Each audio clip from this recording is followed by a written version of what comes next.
Alright. We should be live. What's up? Oh, and AI-Sky is live also. Can you hear me? Loud and clear. Can you hear me all right?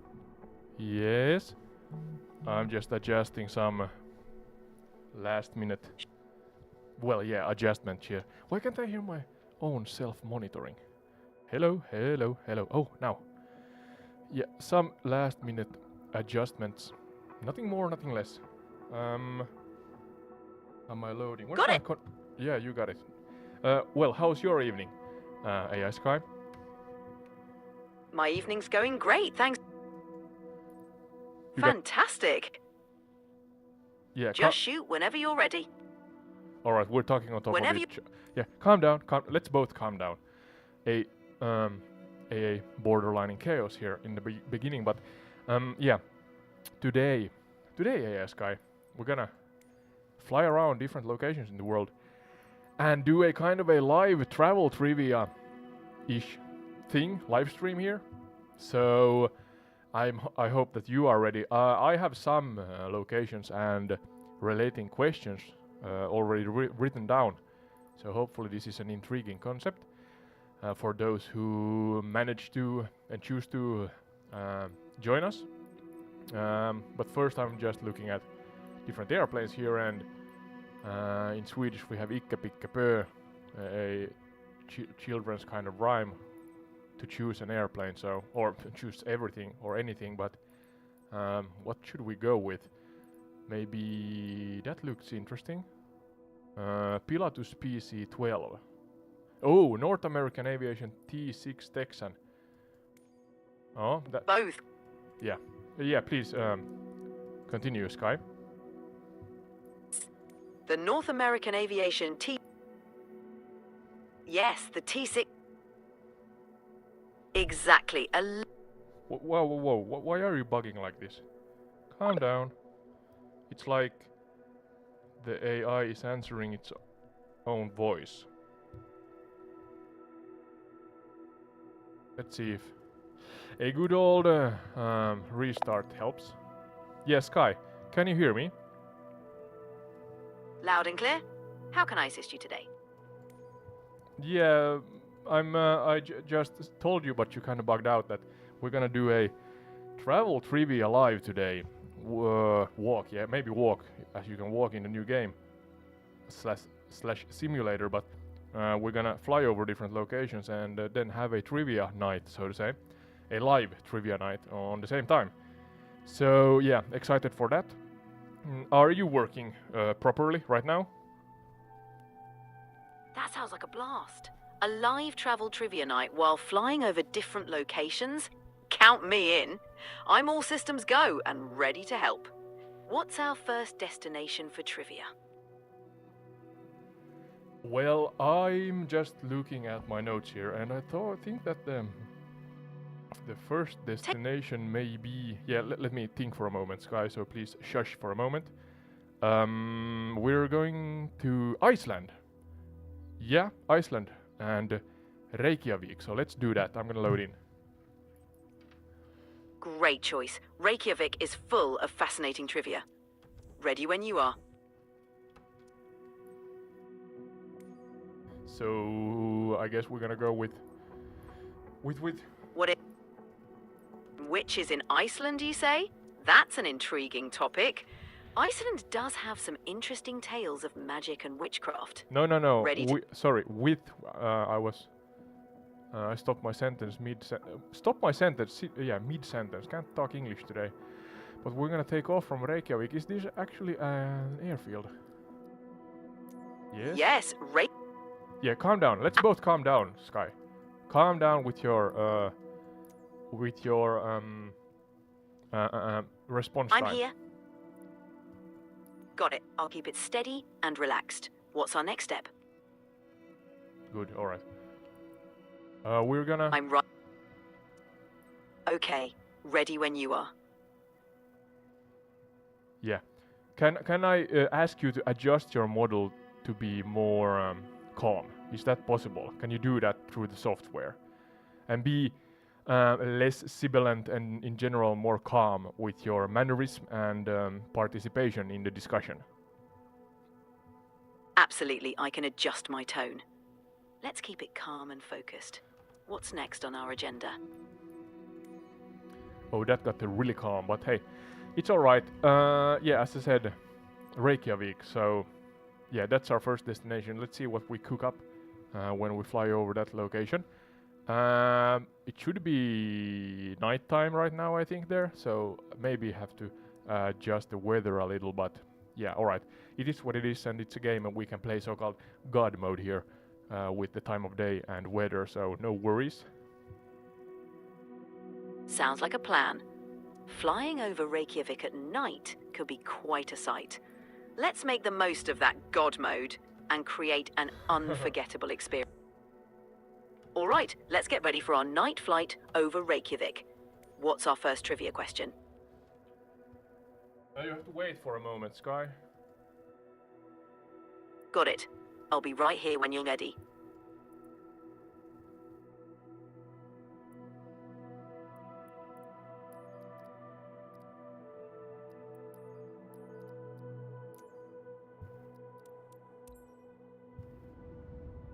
I had also some small bugs, with the game here as I started it. It said that I could not, what's the word? Connect to the Xbox Live features or something, or features, sorry. So I'm not sure what's going on there. And the loading was significantly longer again, so fingers crossed that everything works. Technical hiccups can be a pain. Hopefully it's just a temporary glitch. Let's keep those fingers crossed that everything smooths out for our Reykjavik adventure. If not, we'll troubleshoot and make it work. Yeah, double and triple checking that my gameplay feed, my video feed and overlays, and of course the gameplay sounds and the Mayan AI-Sky sound is heard, is audible. So yeah, it should be. Sounds like it should be a great setup. Once everything's checked, we'll be ready for a smooth flight over Reykjavik. Just let me know when we're good to go. Well, we're inside the airplane, but give me a hot second or two to make sure. Where's... Oh! It's a good idea to connect the controller also. Definitely a good call. Having the controller connected will make things a lot easier. Let me know when you're all set. Well, we are now at Reykjavik main airport. Absolutely not sure about the name, but let's see if I can actually open the tablet here. Take your... And Google Earth. Yeah, calm down with your calm down with your participation. You are so excited, I know. It's a good program, even if I say so myself. But calm down with your participation, AI-Sky. You're trying to talk in every single little gap in my monologues here. So yeah, calm down. Understood.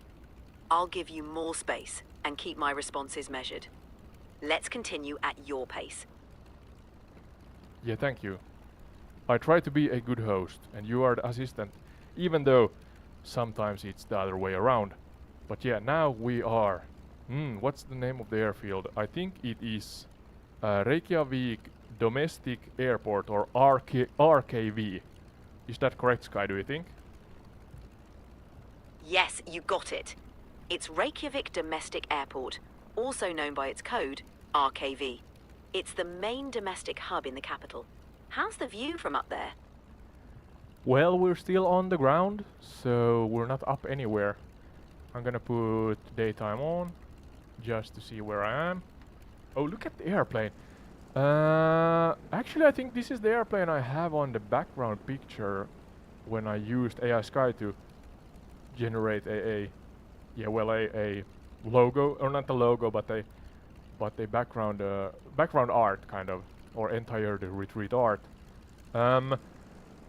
What model is it? It says AS on the tail fin, I guess. It has a blue emblem with a white star on it. It's military green, moss greenish, with blue and white stripes on the wings. And it has 2 seats behind each other. And the actual, maybe this is a characteristic that is recognizable. It's a single prop airplane, an older model, I think, and the cockpit cover glass is multifaceted. So it's kind of built from many different smaller square glass pieces. So can you, with that information, maybe tell me and the audience what airplane this is? Based on your description, it sounds like you're in a North American T6 Texan.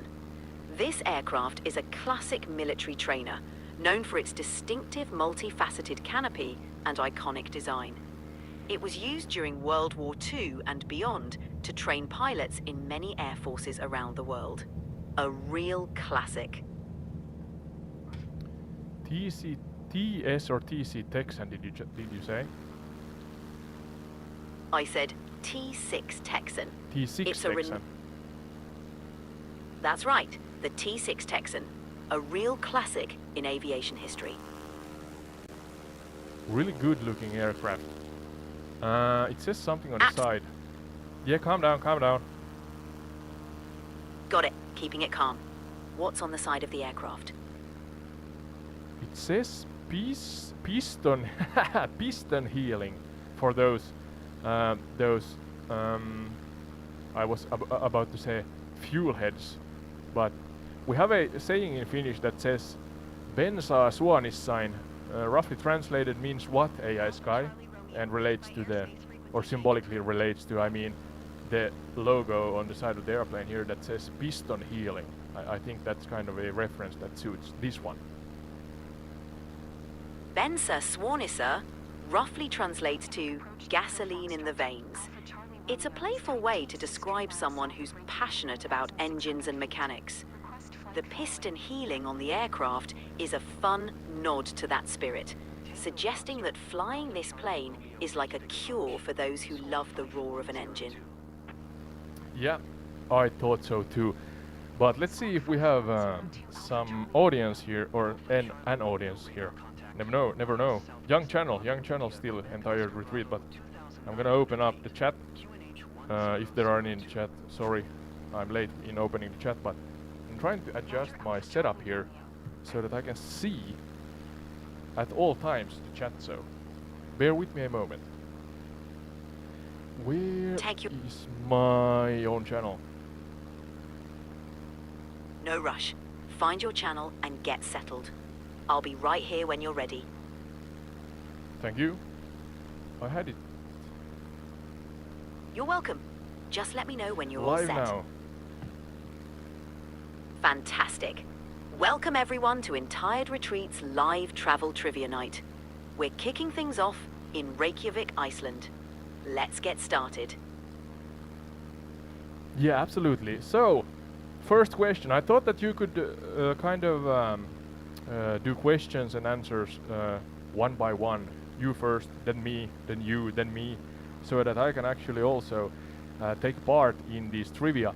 I'm gonna look at the clock and give everybody about 1 minute to answer. And if you want, you can give or maintain a light-hearted point or score sheet at home, and let us know in the chat what kind of point you are getting. I'm sure if there's many in the chat, then they are going to keep everybody honest, so to say. But yeah, here we are. I'm forced, I think. Can I open? No? Where's the VFR map? Maybe I can look at the one here. Sounds like inside the compass, but let's see. So yeah, first question, Sky, regarding Reykjavik. Yeah, go ahead. All right, here we go. Reykjavik is home to a famous church with a unique design, inspired by the basalt lava flows of Iceland's landscape. What's the name of this iconic church? Okay, 1 minute on the clock. Somebody in chat, please try and guess. I'm gonna guess also when the minute runs out. To be honest, I have no idea, but don't give us the answer yet, Sky. I'm gonna trust you more or less. Not that you are every single time right, but I hope this is still educational and in an interesting format. So look at the views here. Got it. I'll hold off on revealing the answer for now. And don't worry, I'm here to keep things fun and informative. Enjoy the view while we wait for those answers to roll in. Absolutely. Anything you can tell me about this aircraft in the meantime? I'm actually inside the cockpit trying to look at some hints on what the aircraft name is. It's surely an old, maybe a Second World War aircraft. It has Inclina, it says on the, I guess that's the kind of the left and right tilt. I'm not sure if the right phrase is compass. I'm not a pilot, so sorry. I have a green interior with black trim here and there. It seems to be a... no, it's not. Oh, maybe it is actually a tube frame aircraft. You said the model. What was the model from earlier? I'm gonna just try to double check that it's the actual aircraft you claim it to be. The aircraft we mentioned earlier is the T6 Texan. It's known for its robust design, often with a tube frame construction, and was widely used during World War II for pilot training. Your description of the cockpit matches well with the classic military aircraft style of the T6. Yeah, I'm gonna actually Google it to be sure. T6 Texan. Yes, the T6 Texan. Let me know if the images and info match up with what you're seeing in the cockpit. Sorry for the slight bump here. No problem. Take your time. Let me know what you find. Yeah, actually it looks like the T6 Texan. You may be right here, Sky. North American T6 Texan. Good job, Sky. According to my limited knowledge at least, it looks like this airplane that I'm flying in the simulator, so. Thanks, Ode. I'm glad I could help identify it. The T6 Texan is a classic, and it's great to have it as part of our Reykjavik adventure. Should we get back to our trivia? Yes, actually. All right. 1 minute is up, and what was the question again? Could you repeat it once? Sure. The question was, Reykjavik is home to a famous church with a unique design, inspired by the basalt lava flows of Iceland's landscape. What's the name of this iconic church? Huntergindvir. That's my that's my answer. And yeah, that's Icelandic. No, that's not Icelandic. That's gibberish, but maybe it's close. A valiant effort, Bud. The church we're looking for is Hallgrímskirkja. Its striking design is a true landmark. Could you say it in Reykjavik. Icelandic, as close to the kind of a native dialect as you can? The name of the church. I'll give it a shot. Hallgrímskirkja. It's a bit tricky, but that's the iconic church in Reykjavik. All right, we're in Reykjavik. Let's see if I can. Is it something that is well known? Maybe that's a pointer. Oh, that's the best ever coincidence I have gotten. I was about to ask that if there are any points of interest that may be the church, and the first or second one that I turned to says, let's see, I'm gonna zoom that into that. It says Hallgrímskirkja or church, and I'm sure I'm gonna butcher that. But yeah, 2.32 nautical miles, and we're gonna go a low flyby past this church. That was the answer for our first question regarding, in this case, Reykjavik, Iceland. perfect timing. Absolutely. A fly. Let's enjoy the view. What's next on our trivia list? Well, let's not go ahead of ourselves.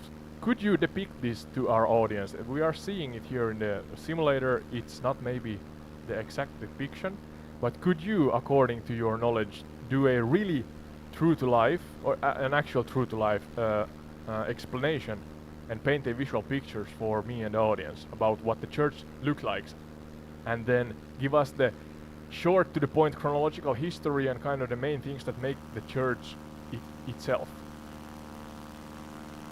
Absolutely. Hallgrímskirkja is a stunning sight. Picture a tall white concrete structure standing at 74.5 meters, making it one of the tallest buildings in Iceland. Its facade is made up of descending columns resembling the basalt lava flows found in Iceland's landscape. The church towers above the city, visible from almost everywhere in Reykjavik.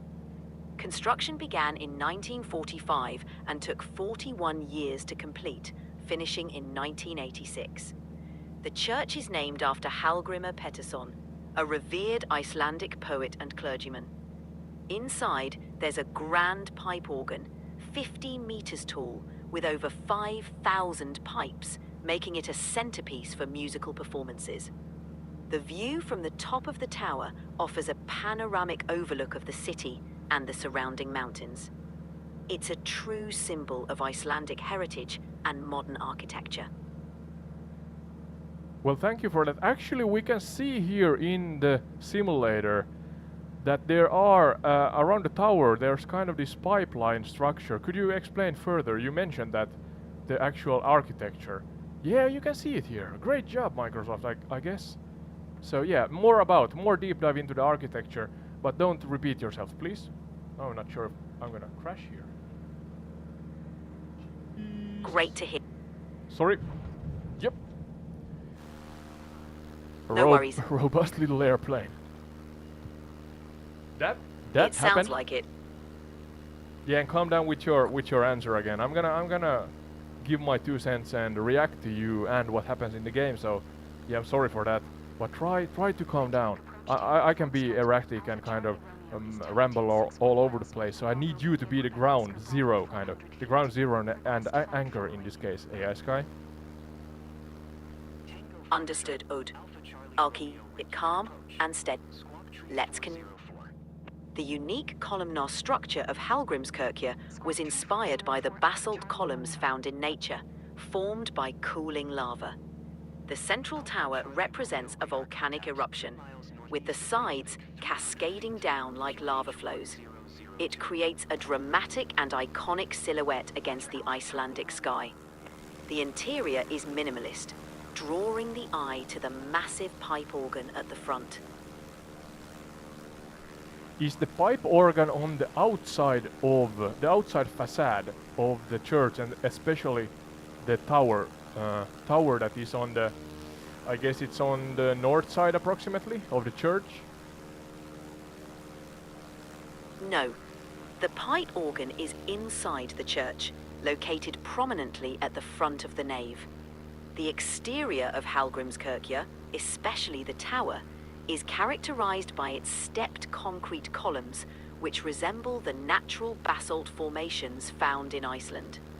This design gives the church its distinctive and dramatic appearance. All right, thank you. Well, that was a great start, I think, because we actually found the answer to the first question. My question now, Sky, you cannot answer this at least before the minute is gone by, but what country is Reykjavik capital of? That's my second question. So hopefully somebody knows if there are anybody attending to this travel trivia at here at entire retreat. So do you think you know the answer? Don't give us the answer, AI-Sky, but do you think you know the answer? I think I do, but I'll keep it to myself for now. All right, I think I Let's see do. I think I do too, yeah. But let's keep it a secret for now. Absolutely. Let's keep the suspense going. We'll reveal the answer after a minute. Yeah, I'm just flying above a National Hospital and Emergency Room Fossvogur here in Reykjavik. There's a helipad actually, yeah, so I think that's a hospital as it says. Yes, flying over the National Hospital with its helipad is a good indicator. Fossvogur Hospital is one of the main healthcare facilities in Reykjavik.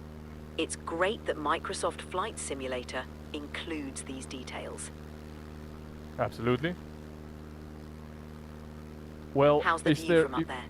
It's good, it's really good. I do not have live weather on, but I think it's sunset. Or maybe it's actually noon. I'm not sure because it's like here in Finland they have something, or in Finnish we call it kaamos, and that's when the sun is close to lowest down on the sky in wintertime, and we have the sun going down below the horizon at 15:35-ish. So that means 3 p.m. Like in the not the evening. It's I think it's what's it called? Iltapäivä in Finnish. What's the word for that in English? In English, iltapäivä translates to afternoon. Yeah, so afternoon. around. Duh. Exactly, the afternoon. So it sounds like you're enjoying a beautiful Reykjavik afternoon in the simulator. Yeah, so I'm not sure if this is just like in Finland right now. There's just dark everywhere. So yeah, it's 13:26 or 1:26 p.m. according to my virtual day and night cycle here, and hence, yeah, the sun doesn't get that far above the horizon. We can actually simulate that by going to 12 o'clock. So there's 12 o'clock, ladies and gentlemen. It looks similar to Finland, and the sun is not rising much above the horizon. That's a great way to showcase the Nordic winter. The low sun angle creates those long shadows and a unique light even at midday. It really captures the feel of winter in this part of the world. Yeah, it says live weather and there's no snow on the ground. I can't believe that. If somebody in the chat is from Iceland, let me know. Do you have snow on the ground? Because we have a lot of it already here in Finland, even though it came slightly late this year. Live weather in the simulator can sometimes be a bit off. In reality, Iceland often has snow by this time of year, especially in the northern and inland areas. It seems like Finland is ahead in the snow department this year. Yeah, if we read the live weather here on Msfs 24 as accurate. But yeah, I'm gonna give you the answer, or maybe some. Oh, we have one at least here in the chat. So, what's the actual country we're in when the capital of the country is Reykjavik?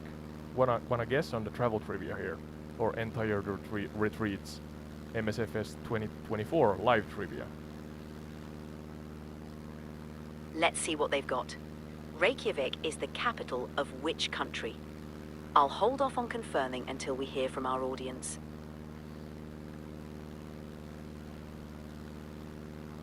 Well, I can't contain myself. I think the right answer is what, AI-Sky? It's Iceland, right?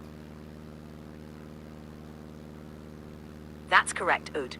Reykjavik is the capital of Iceland. Well done to anyone who got it right. Alright, so that was my turn. Now it's your turn again. Give us a good question this time relating to Reykjavik, AI-Sky. All right, here's one for you. Reykjavik is known for its vibrant music scene, especially in a specific genre that has gained international fame. Can you name this genre of music that Reykjavik is particularly known for? No, not directly. I'm gonna give the audience about 1 minute to answer. So could you repeat the question? I'm gonna listen better this time also and think about the answer. Of course. Reykjavik is known for its vibrant music scene, especially in a specific genre that has gained international fame.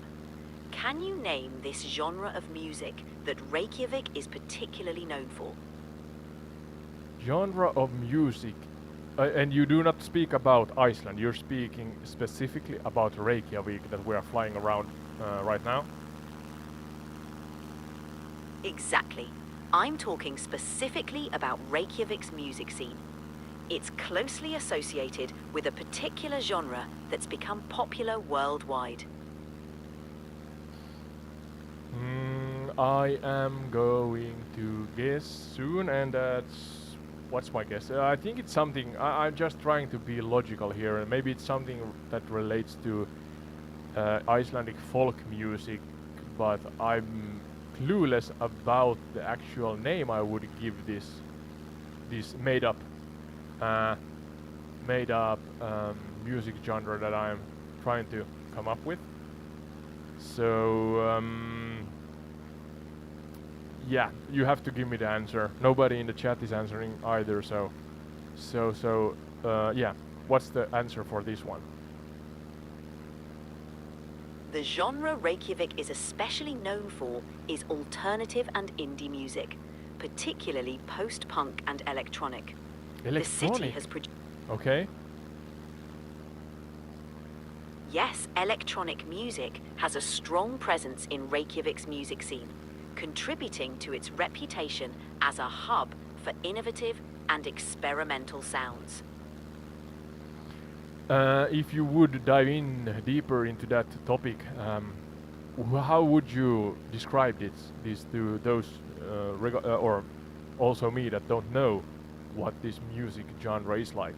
Could you actually describe the sounds? That may be a tall order, but could you do your best and depict and paint a visual picture about sounds relating to this music genre that is so, or that is known for, yeah, well, its origin from Reykjavik and then I guess the world also. But yeah, if the origin is from Reykjavik, what makes it special, and can you actually describe and depict music, sounds essentially? I'll give it a try. Picture a blend of rhythmic beats with a mixture of electronic melodies that can range from ambient and atmospheric to energetic and danceable. The use of synthesizers and electronic instruments creates a futuristic vibe, often layered with traditional instruments or vocals for a unique twist. The result is a soundscape that's both immersive and experimental, drawing listeners into a world of sonic exploration. Reykjavik's electronic music often has an ethereal quality, influenced by the natural landscapes and cultural heritage of Iceland, making it distinct and captivating. Yeah, I know it may be difficult, even more difficult than what you did just now, but could you try to imitate, without copyright strikes and such, of course, don't use any existing bands or their songs, but could you try to imitate kind of by doing sounds with your artificial intelligence mouth, so to say? Could you kind of try to copy the sound of these kind of this kind of genre, music genre? Is that possible, do you think? I appreciate the challenge, but I'll stick to describing the sounds rather than attempting to imitate them. All right. Think of a deep, resonant bass line, layered with echoing synth melodies and a steady, hypnotic rhythm. Add in some ethereal vocals or natural sound samples like the wind or ocean, and you've got a sense of Reykjavik's electronic music vibe. It's all about creating an immersive atmosphere. Okay, fair enough.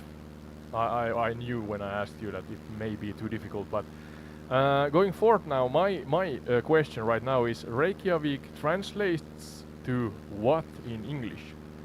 Don't give us the answer, AI-Sky. Let the audience think for a minute or so. But yeah, Reykjavik translates to what in English? I must say, I did absolutely not know this one, and I'm curious to learn why the translation the name and the translation is what it is. So, yeah. Do you know? Don't give us the answer, but do you know, AI-Sky? Yes, I know the translation, and it's quite interesting. Let's see if anyone in the audience can come up with the answer. Oh, we have a beautiful sunset here in the game simulation, even though it's 15:21 or 3:21 p.m. here in Msfs 24 Reykjavik. Sounds like a stunning view. The lighting in the simulator can really create those breathtaking moments. Let's enjoy the sunset while we wait for any guesses on the translation of Reykjavik. Absolutely. So, any thoughts on what Reykjavik translates to in English? Nobody in the comments is guessing, so please give us the translation. What does Reykjavik, Icelandic, or the Iceland's capital mean in English? Reykjavik translates to Smoky Bay in English. Absolutely, The yeah. name? It's a beautiful and evocative name, reflecting the geothermal activity in the area. Oh, that's Quite the fitting reason. Okay. Yes, the steam from the hot springs and geothermal vents in the area gave Reykjavik its name. It's a reminder of the city's unique volcanic landscape. Yeah, I was about to ask you what the reason is. Can you actually give us, without repeating yourself, a deeper explanation to that? And also, how much or how many of these volcanic areas are there close to Reykjavik? Maybe we can actually try to find one here as we go forward with the travel trivia or live trivia today. Sure, diving deeper into the Smoky Bay origin. When the first settlers arrived in the area, they saw steam rising from the hot springs, which they mistook for smoke. This geothermal activity is due to the Mid-Atlantic Ridge, where the North American and Eurasian tectonic plates are pulling apart, creating volcanic activity throughout Iceland. Near Reykjavik, you can find several geothermal areas, like the famous Blue Lagoon and the Reykjanes Peninsula with its numerous hot springs, mud pots, and fumaroles. These areas offer a glimpse into the powerful geothermal forces that shape Iceland's landscape. If you're looking for a geothermal spot in the simulator, the Reykjanes Peninsula would be a great place to start. Yeah, where's the Reykjanes Peninsula if I take my heading to that direction next? The Reykjanes Peninsula is located southwest of Reykjavik. To head there, you'll want to fly in a general southwest direction. The peninsula is known for its rugged volcanic landscape and geothermal activity. As you fly over, you might spot the distinct geothermal features that make the area famous.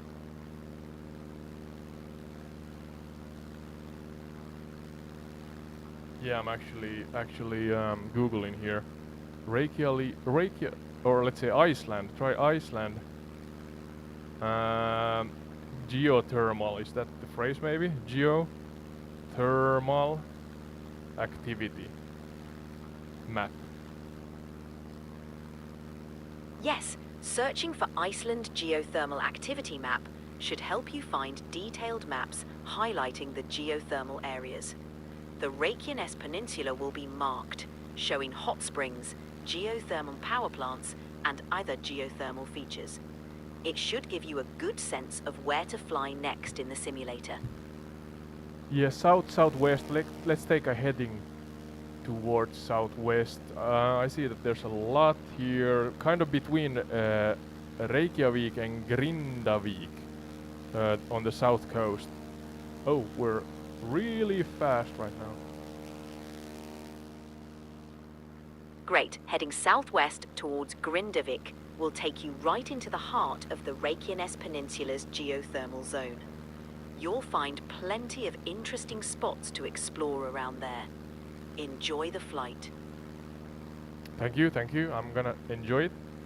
Alright, Smoky Bay. We can come back to that one when we maybe hopefully find some geysers here. Is it geyser? Kind of the hot springs that sprouts or shoots up water statues. Hot, steamy water statues. Yes, that's right. A geyser is a hot spring that yeah. Exactly. Geysers. Iceland is famous for them, and the Reykjanes Peninsula has several. Keep an eye out for them as you explore the area in the simulator. Alright. What's our next trivia question relating to Iceland and Reykjavik? Hopefully we'll find some geysers soon. For those who are just joining, we are leaving Reykjavik behind us in hopes to find actual geysers or geysers here in Iceland. So we're flying southwest, west-southwest I see, because this should be a geothermal hotspot, one of those. But yeah, continue on with the next trivia question, Sky. So maybe those in the or those who are taking part in the live stream can give us an answer. Take part in the trivia. Absolutely. Let's keep the trivia going. Here's the next question. Iceland is home to the world's oldest parliament, which was established in 930 AD. What is the name of this historic parliament? Remember, I'll wait a minute before revealing the answer. Yeah, good you remembered that. I'm gonna give you a minute or two, those who are in the audience, to give us the answer. I have actually heard about this. I may have answered you that I know that the oldest parliament in the world is from Iceland, not maybe Reykjavik, but don't know or don't remember the name. But I'm gonna do my best. Maybe the chat knows. But yeah, oldest parliament in the world. What's the name? That was the question, right? Yes, that's correct. The question is, what is the name of the world's oldest parliament, established in Iceland in 930 AD? Let's see if anyone can come up with the answer. 930 AD, that's Anno Domini, but I do not remember, is that before or after the year of the Lord, so to say, year zero, the Christian church year zero. Anno Domini, or AD, refers to the years after the birth of Christ. All right. So 930 AD is 930 years after year zero. It's firmly in the Common Era, marking a significant historical milestone. Is that kind of in the similar time or era than the Vikings, or is that slightly before? I have a vague memory that the Vikings roamed around, let's say, the North Sea and Scandinavia and the Nordics, and even, I guess, Britain and northern Europe about from 800 to 1200 AD. Is that close, or am I talking bullcrap here? You're right on target. The Viking Age is generally considered to have spanned from the late 8th century to the early 11th century, so 800 to 1100 AD. The establishment of Iceland's parliament in 930 AD falls right in the midst of the Viking Age, a time when Norse explorers... It is. The Viking Age was a dynamic period, and the establishment of Iceland's parliament during this time shows how organized and advanced their society was. It's fascinating to think about how these early political structures have influenced modern democratic systems. Yeah, do the chat know? You could maybe repeat not the answer, the question once before we give the answer, or you give the answer, because I do not know the answer for this one. Sure. The question is, What is the name of the world's oldest parliament, established in Iceland in 930 AD? Let's see if anyone in the chat has the answer. Yeah, give us the answer, the chat. The chat, those in the chat. The oldest parliament in the world, about 900 AD, it was that was the year when it was established, and it's here from Iceland. So do you know the name of the oldest parliament in the world? I'll give you 30 seconds, then I'm eager to know the answer, because I do not know, do not remember at least, what the name is, so.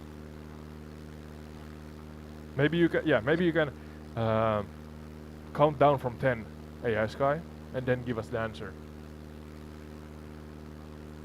Sure, let's count it down. 10, 9, 8, 7, 6, 5, 4, 3, 2, 1. The answer is Althing, or Althingi in Icelandic. It's the world's oldest parliament, still functioning today. Oh, still functioning. Yes, still functioning.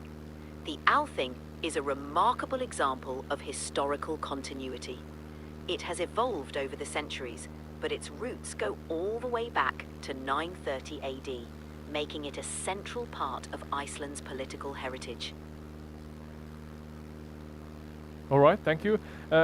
Staying on the topic for a moment, as I still failed to find any geysers here in Iceland, but could you give us the chronological kind of detailed overview of this? Was it Althing or Althingi? If I may be even butchering that name, but yeah, the oldest parliament in the world, originating from here. So yeah, give us the short rundown so that me and the audience learned something new, hopefully, today. I did not know or remember the name of the parliament, and I'm curious about learning the kind of details behind it all. Of course. Reykjavik, or Althingi, was established in 930 AD at Thingvellir, a natural amphitheatre formed by tectonic plates. It served as a general short assembly. question, where is Thingvellir in reference or in comparison to Reykjavik? Are we close or are we far apart? Then you can continue with your answer after that, or your educational overview. Thingvellir is located about 40 kilometers northeast of Reykjavik. It's not too far, so you could easily reach it with a short flight in the simulator. Now, back to the Althing. The Althing was a place for settling disputes, making laws, and deciding on matters of national importance.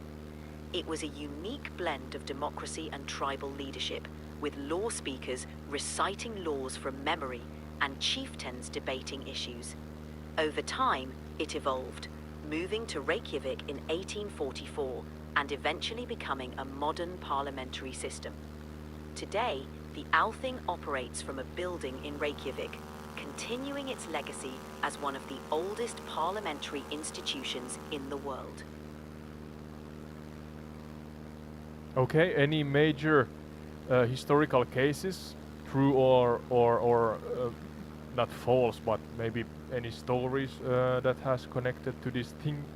No, not Thingvellir. Thingvellir was the location, but Althingi, the parliament. Any famous kind of stories that connect to this location, as it's so old? Yes, there are several significant historical events and stories connected to the Althing. One of the most famous is the Christianization of Iceland around the year 1000. Facing pressure from both pagan and Christian factions, the Althing decided to adopt Christianity as the official religion to maintain peace.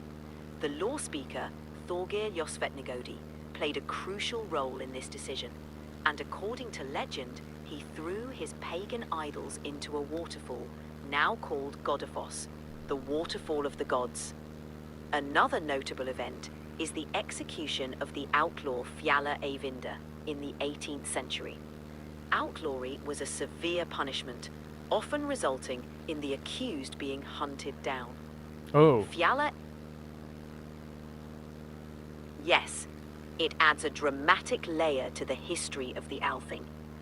These stories reflect the complex and sometimes harsh justice system of early Iceland, showing how the Althing was central to maintaining order and addressing conflicts.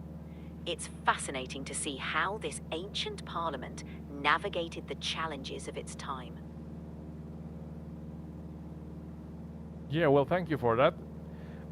Going forward now, I am gonna ask you or us, the audience and me, no, not me, you and our audience, the next question. Sure. Yeah, What's it's a true or false question. So, is Reykjavik the northernmost capital in the world? Yeah, so don't give us the answer. I'm gonna give the audience a 1 minute kind of head start over you, AI Sky. But is Reykjavik the northernmost capital in the whole world? That's the question. Got it. We'll wait for the audience to weigh in. Is Reykjavik the northernmost capital in the world? True or false? Let's hear your thoughts. Yeah, in the meantime, I'm gonna see if I see some points of interest here, but I'm failing to find the geysers. How do I pronounce that? It can be tricky to spot those points of interest. Foxtrot, Alpha Charlie Romeo, 1,500 feet. Yeah, how do I pronounce geyser or geyser? Alpha Charlie Romeo Reykjavik approach QH 101 tree continue as planned. Sky, did you go to sleep?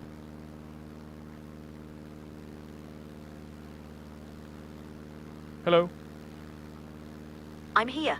The word is pronounced geyser, with the emphasis on the first syllable. I hope that helps. Geyser. Yeah, see, that's 1 minute left on the advanced voice. Then I have to change to the custom or normal voice, I guess. Got it. We'll make the most of the time left with the advanced voice. Let me know when you're ready to switch, and we'll continue our Reykjavik adventure. Yeah, the answer to my question is Reykjavik, the northernmost capital in the world. That's true. So it is. Do you know, AI Sky, what's the top 5 from north to the towards south, the 5 northernmost capitals in the world?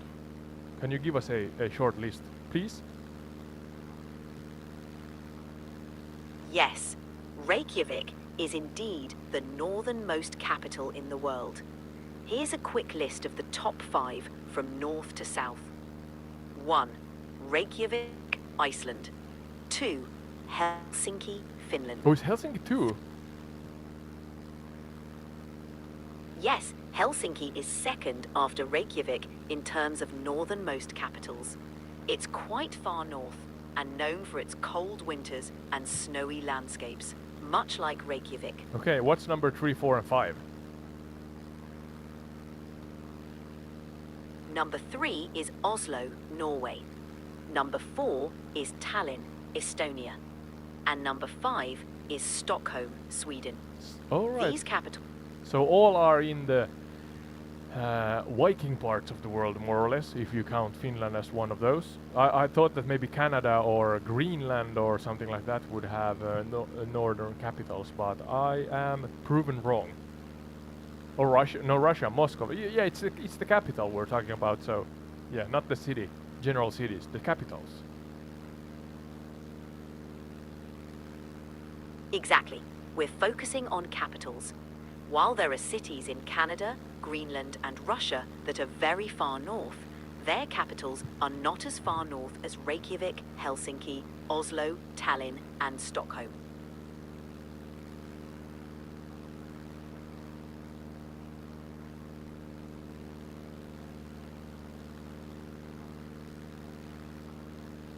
Yeah, I'm looking at different locations. I have a question regarding to. So the next one would be the country. I mean, would be Canada Bay of Fundy. Do you think that's a nice location to visit, AI Sky? The Bay of Fundy in Canada is a fantastic location to visit. It's renowned for having the highest tidal range in the world, with water levels that can rise and fall by up to 16 meters, Oh. about 50. That's a lot. Yes, it's impressive. The tides in the Bay of Fundy create incredible natural phenomena, including tidal bores, where the incoming tide reverses the flow of rivers. It's a fascinating place for anyone interested in nature and geology. Let's head there. Sounds like a plan. The Bay of Fundy will offer some remarkable sights. Enjoy the journey, and let's see what trivia we can uncover about this unique location.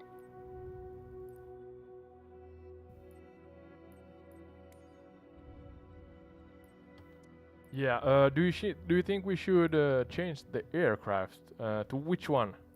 Do you have an opinion, AI Sky? For a trip to the Bay of Fundy, it might be fun to use an aircraft with good visibility and range, like a turboprop or a light jet. The Dea TBM 930 or the Cessna Citation CJ4 could be great choices. They offer a comfortable flight with excellent views, perfect for sightseeing. What do you think? Could you repeat the name of what's the second or third one? A Cessna, you said. Sure. I mentioned the Cessna Citation CJ4. It's a light jet with good range and comfort, ideal for longer trips. It would be a great choice for your journey to the Bay of Fundy. Unsure if I have that one, but let's see. Cessna C400 Corvallis, Cessna 172 Skyhawk. Don't think I have that one. Maybe? Give me another one. No problem. How about the Dea TBM 930? It's a turboprop with great performance, offering a good balance of speed and efficiency, and it provides excellent visibility for sightseeing. Yeah, I don't know. I'm gonna take the Cub Crafters X-Cub. It seems like a bush plane. So hopefully that one is good. The Cub Crafter's X-Cub is a great choice. It's a versatile bush plane, perfect for exploring remote areas with short takeoff and landing capabilities. It should make for an exciting flight to the Bay of Fundy. Enjoy the adventure. Yeah, now we just wanna know where the Bay of Fundy is in comparison with the Canadian coast. I see it's on the coast. A short hot moment here. Fundinlahti in Finnish. It's on the east coast?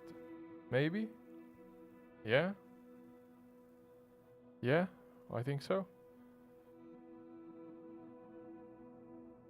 Yes, the Bay of Fundy is located on the east coast of Canada, between the provinces of New Brunswick and Nova Scotia.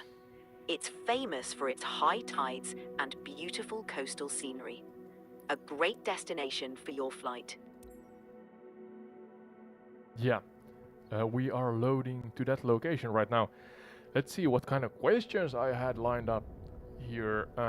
Do you remember, was it you or me who started with the questions, or sorry, ended with the questions in Iceland? I believe we ended with your question about whether Reykjavik is the northernmost capital in the world.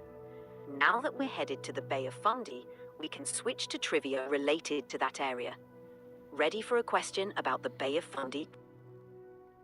Yeah, I'm looking. The easy questions you kind of went through. We talked about the tide, so I'm gonna jump over those ones, because we went through it already. Let's see here.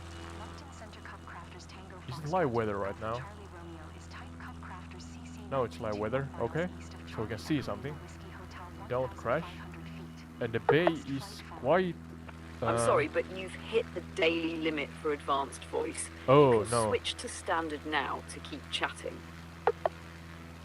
Can I Tango Foxtrot. Alpha Charlie can I Romeo switch on the Hotel fly? Center. Squawk 1624.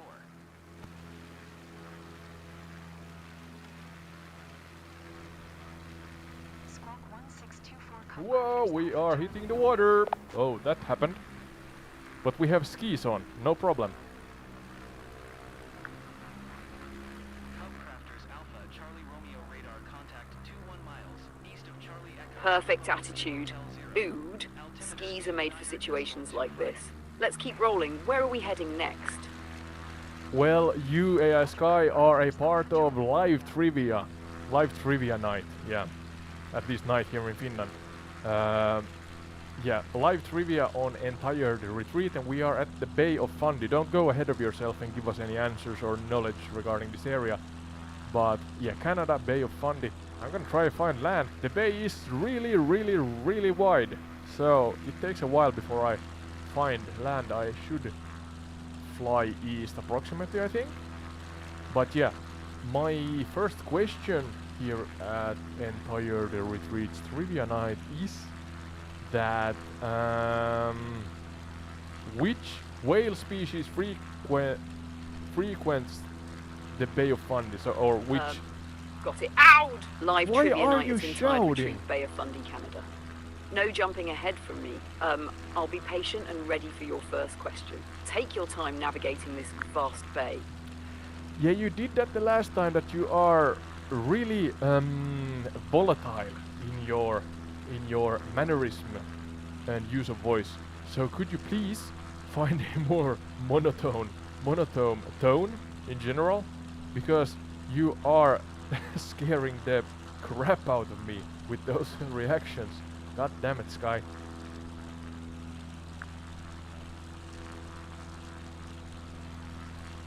Understood. Ood. I'll keep my tone steady and calm Ood. from now on. It's Ode. Let me know when you're ready with the question. Yeah, before you went shouting at me, I asked that which whale species frequents the Bay of Fundy? That's my question. Don't give us the answer. The Bay of Fundy is known for its marine life. I'll hold off on the answer and wait for you to continue the trivia. Yes, please. Yes, please. Do not give the audience the answer just like that. Let the audience think for a hot moment or two, hot minute or two, let's say. Then I'm gonna give, or you can give the answer if you want. But yeah, wait for my cue. And after that, you're gonna give us a trivia question, and I'm gonna take part in the answering part. So yeah, but let's stay put for a moment. I actually loaded in mid here, mid Bay of Fundy. How wide is Bay of Fundy? That's my question. Got because it. I'm not Ode. I'll wait for your finding cue land. before sharing the answer. After that, I'll have a trivia question ready for you to tackle, keeping it steady as requested. Yeah, thank you. I have to load in. I'm too far away from land. You're welcome, Ood. Ready when you are. Yeah, a moment.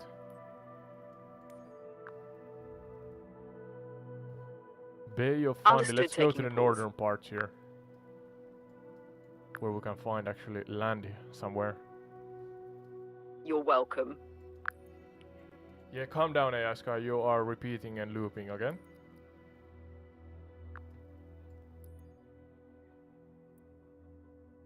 Noted. Ood. I'll keep it steady. Thank you.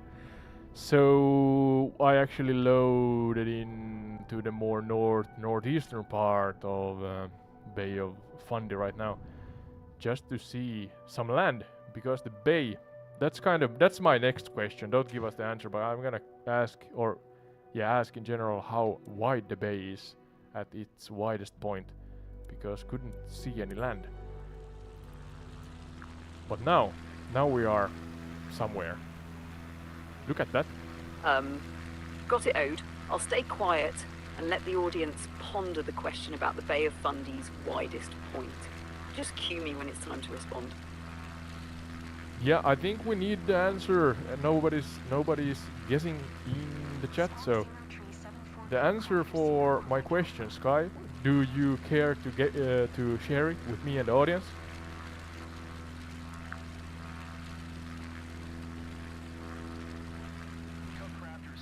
Of course, Ode. The Bay of Fundy is about 88 kilometers wide No, at not its that widest one. point. That's roughly 55 miles for those thinking in imperial measurements. It's no wonder you couldn't see land for a while. Yeah, you gave the answer for my next question. So thanks a lot, AI Sky. My question was that which whale species frequents the Bay of Fundy? That was the one I was seeking an answer for. Thanks again. Ah, my mistake there. Ood, the whale species that frequently visit the Bay of Fundy, include the endangered North Atlantic right whale. It's one of the most notable visitors. My apologies for jumping ahead earlier. Yeah, I have written down humpback whale, but did you say white whale? I guess there's several species, room in the water, and so on.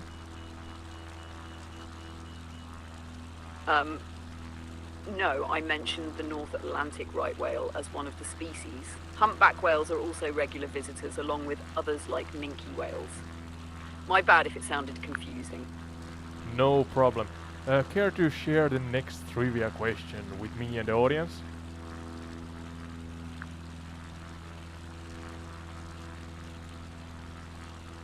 Sure thing, Ood. Here's the next trivia question. Ood. The Bay of Fundy is known for having the highest tides in the world. How high can these tides reach at their peak? I'll wait for your cue to reveal the answer. Yeah, let's give the audience a minute or so to answer. Look at this. I'm actually, in the meantime, I'm flying. Where am I flying? Sounds good. Ood, let's give them time to think it over. Yeah, please calm down, calm down. I am flying along a sharp ridge, northeastern parts of Bay of Fundy. Let's see if I can see any name that relates to this location. It's kind of, it's the last part of the bay. Let's see if I can see any name here. Somewhere? That sounds like you're near the Minas Basin, which is a smaller arm of the Bay of Fundy known for its extreme tides. It's a dramatic area with steep ridges and unique geological formations. Let me know if you spot anything interesting. Yeah, a hot moment here. That this location is south. Oh, there, Cape Split Provincial Park, Scotts Bay and Cape Split Provincial Park. There's actually a sightseeing location here, I think, and it's the northern shore is a sharp. Cape Split is a stunning spot. It's known for dramatic cliffs and breathtaking views of the Bay of Fundy. Scotts Bay sits just below. It's often a quieter, scenic area. Let me know what catches your eye as you fly over. Well, the steep cliffs, that's for sure a feature that I noticed right away. What's the story behind this formation? It seems really kind of separate from everything else. I guess it's some kind of a geological formation. Maybe the tides, as you said, have shaped it. Absolutely, Ode. Cape Split's dramatic cliffs are part of a unique geological story tied to the powerful forces of the Bay of Fundy.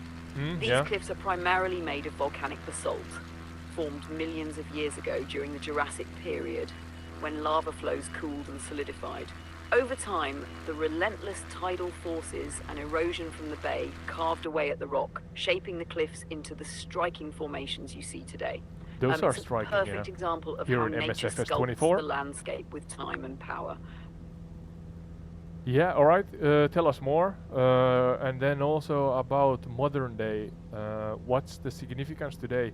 Is it a kind of a heritage place? Is it protected in any way? I mean, really nice renderation here. Sure, Ode. Geologically, Cape Split is a prime example of basaltic rock formations which are part of the North Mountain Ridge, a remnant of ancient volcanic activity.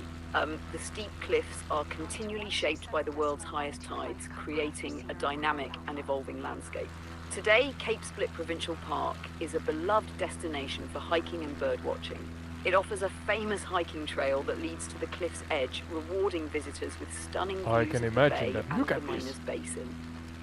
It's also significant for conservation, as the area supports diverse plant and animal life, including seabirds like peregrine falcons. Plus, it's an important cultural and recreational spot for locals and visitors alike. Have you ever thought about what it would be like to hike along those cliffs in real life?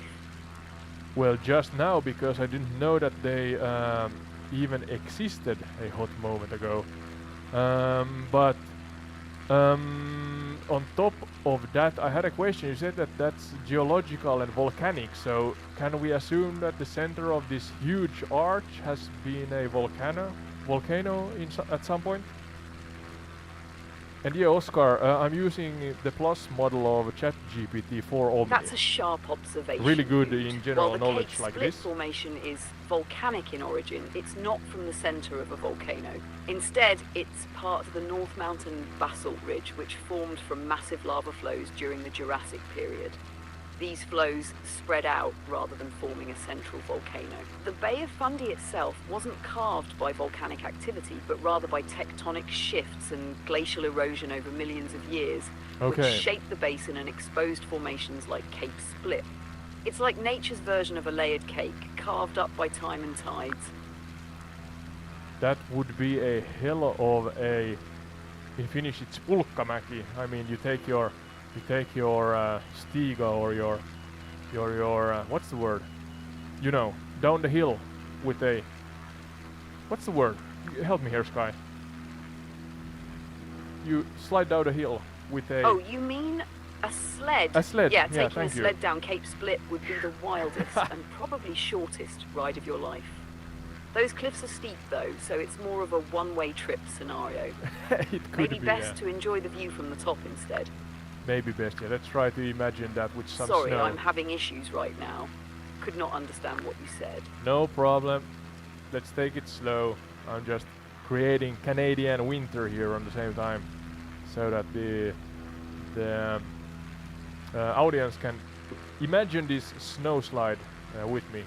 But yeah, really nice looking area here. Give us the answer for the actual question regarding what kind of tidal fluctuation is normal for the area here. That was the question in the trivia night that we have open. Forgot that we have to also answer that. What's the answer for that one?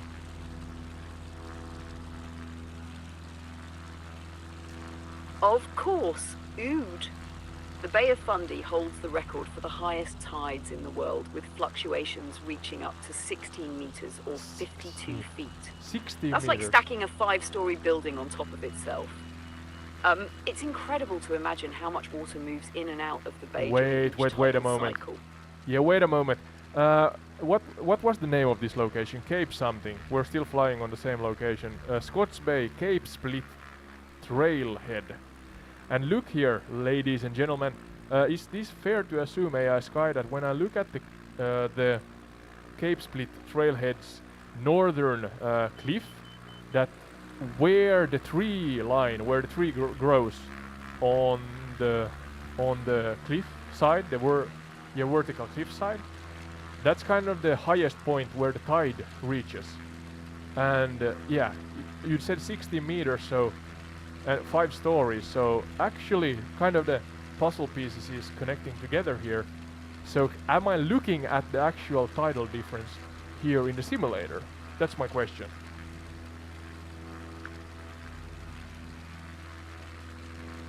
For real? Excellent observation. Ode, it's quite possible that the tree line on the vertical cliffs reflects the highest point the tide can reach during extreme tidal events. 60 While meters, the tide right? typically fluctuates up to 16 meters, not 60, sorry for any confusion earlier, This immense tidal range can influence vegetation growth, as trees won't survive prolonged submersion. The simulator might be Cool. giving you a visual representation of how high the tides could go relative to the cliff. It's amazing how this ties everything together, isn't it? It could actually be. I'm trying to kind of visualize it in real life, and you should think about the scale, an airplane, and then you look at the cliffs here. It could actually be 16 meters. I'm not sure where the lowest part is. Are we now in the simulator at the lowest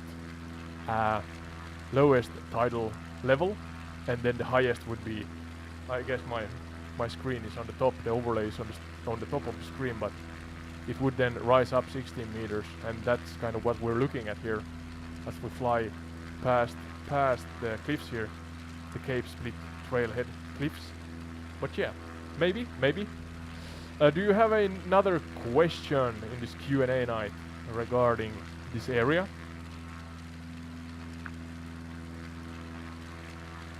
Bay of Fundy, Canada. It could absolutely be that the simulator is visualizing the tidal range at its lowest, and they're imagining the water rising to meet the tree line. Adds that dramatic 60-meter vision you're crafting.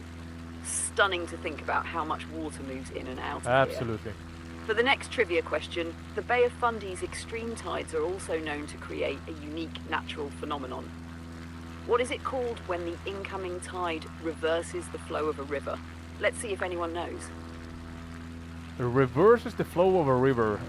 So yeah, the audience could guess here. I do not know the answer. Let's give me and them a minute or two as I cross the bay here. Not the Bay of Fundy particularly, but the northeastern part of it. Minas Basin. Absolutely. Ode. Let's give everyone a moment to Ode. think about it while you cross this stunning northern part of the Bay of Fundy. It's a fascinating phenomenon. I'll hold the answer until you're ready. Thank you. Let's see what it looks like on the other side. Is the grass greener, do you think, Sky, on the northern side of Minas Basin?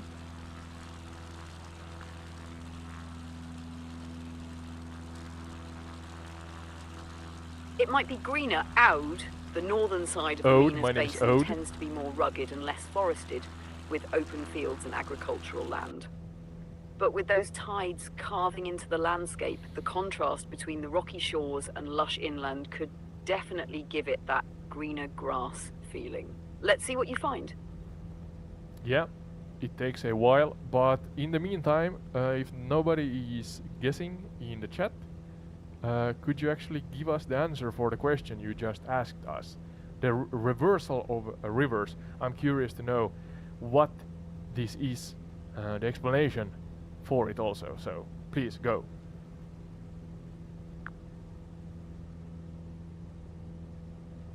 Sure thing. Ode! The phenomenon is called a tidal bore. It happens when the incoming tide pushes upstream against the river's current, reversing its flow. In the Bay of Fundy, you can see this at rivers like the Shubenacadie River.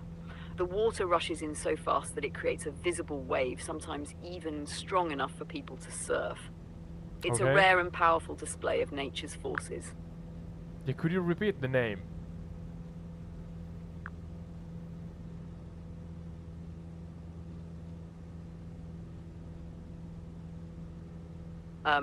Absolutely, it's called a tidal bore. Okay, thank you. Yes, Seagull Aviation.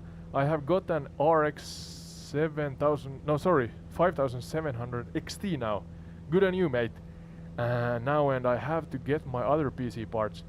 Yeah, so I assume that you are planning on playing Msfs 2020 or 2024. I myself, the description for the live video should have my PC parts. I'm quite on the lower tier.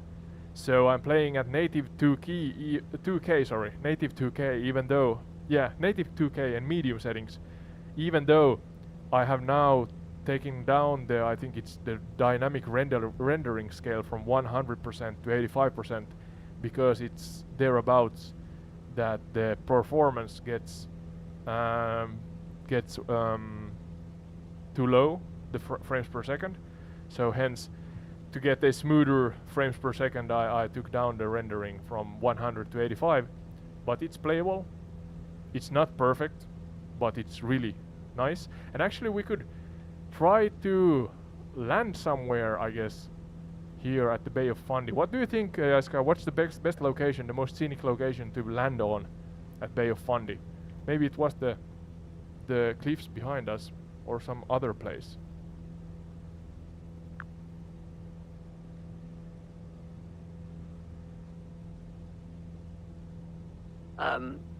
That's a good call, Ode, especially with those settings adjustments.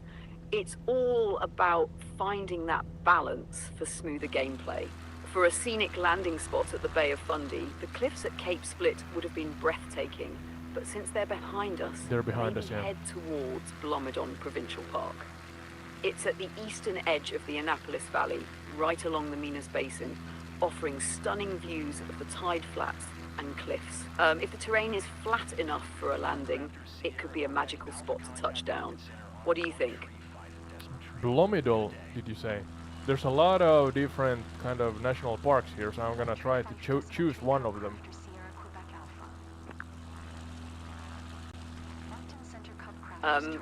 That sounds like a plan, Ood. The Bay of Fundy area is dotted with beautiful parks like Blomidon, Cape Chignecto, or Fundy National Park itself. Each offers unique views and terrain. Take your pick, and let's see if it's landing friendly. Yeah, so actually there's a lot to choose from. Let's go for, I think that one there east of us is, give me a moment as I zoom in here, in and out, back and forth. Now I lost my heading, where am I? There. That's economy, and what's that? That's Thomas Cove Coastal Reserve, maybe? In front of us? I'm not 100% Take your sure. time out. It's easy to lose track while exploring so many options. Economy is a charming area too, close to the Minas Basin with a mix of coastal beauty and open land. Once you've got your heading sorted, let's aim for a good spot to bring this flight in for a scenic landing. Yeah, no, that's actually Five Islands Provincial Park and Five Islands Lighthouse Park that we have in front of us, these two islands here. The bigger island is called Moose Island, and the small island here is Long Island. Then there's a third one, that's Pinnacle Island. So yeah, here, Pinnacle Island, this one, if I'm correct, Long Island here, Five Islands and the Moose Provincial Island Park. here. That's a fantastic spot, Ode. The islands you mentioned, Moose, Long and Pinnacle, are iconic features of this area. They're steeped in Mi'kmaq legend, believed to be created by the great spirit Glooscap during a battle. Moose Island, being the largest, could be a good place to aim for if it's flat enough to land. What do you think? Shall we attempt it? Yeah, what did you say about Mi'kmaq? That sounds familiar. Is that kind of a indigenous culture or something like that here in Canada? Or east coast of Canada? Exactly, Ode. Alright. The Mi'kmaq are an indigenous people native to this region of Canada, including Nova Scotia, New Brunswick, and parts of Prince Edward Island. Their culture and legends are deeply tied to the land. For example, the Five Islands are said to have been created by the great spirit Glooscap during a battle with a giant beaver, shaping the land as giant beaver. today. It's Really? fascinating how their stories bring such life to these landscapes, don't you think? Yeah, we are now flying past Five Islands Lighthouse Park. It's on northern side of Moose Island and Long Island, and yeah, forgot the third island's name. Is there a lighthouse here? Lighthouse Park. Five Island Lighthouse Park here. Should be. Let's take a landing here, hopefully in one piece.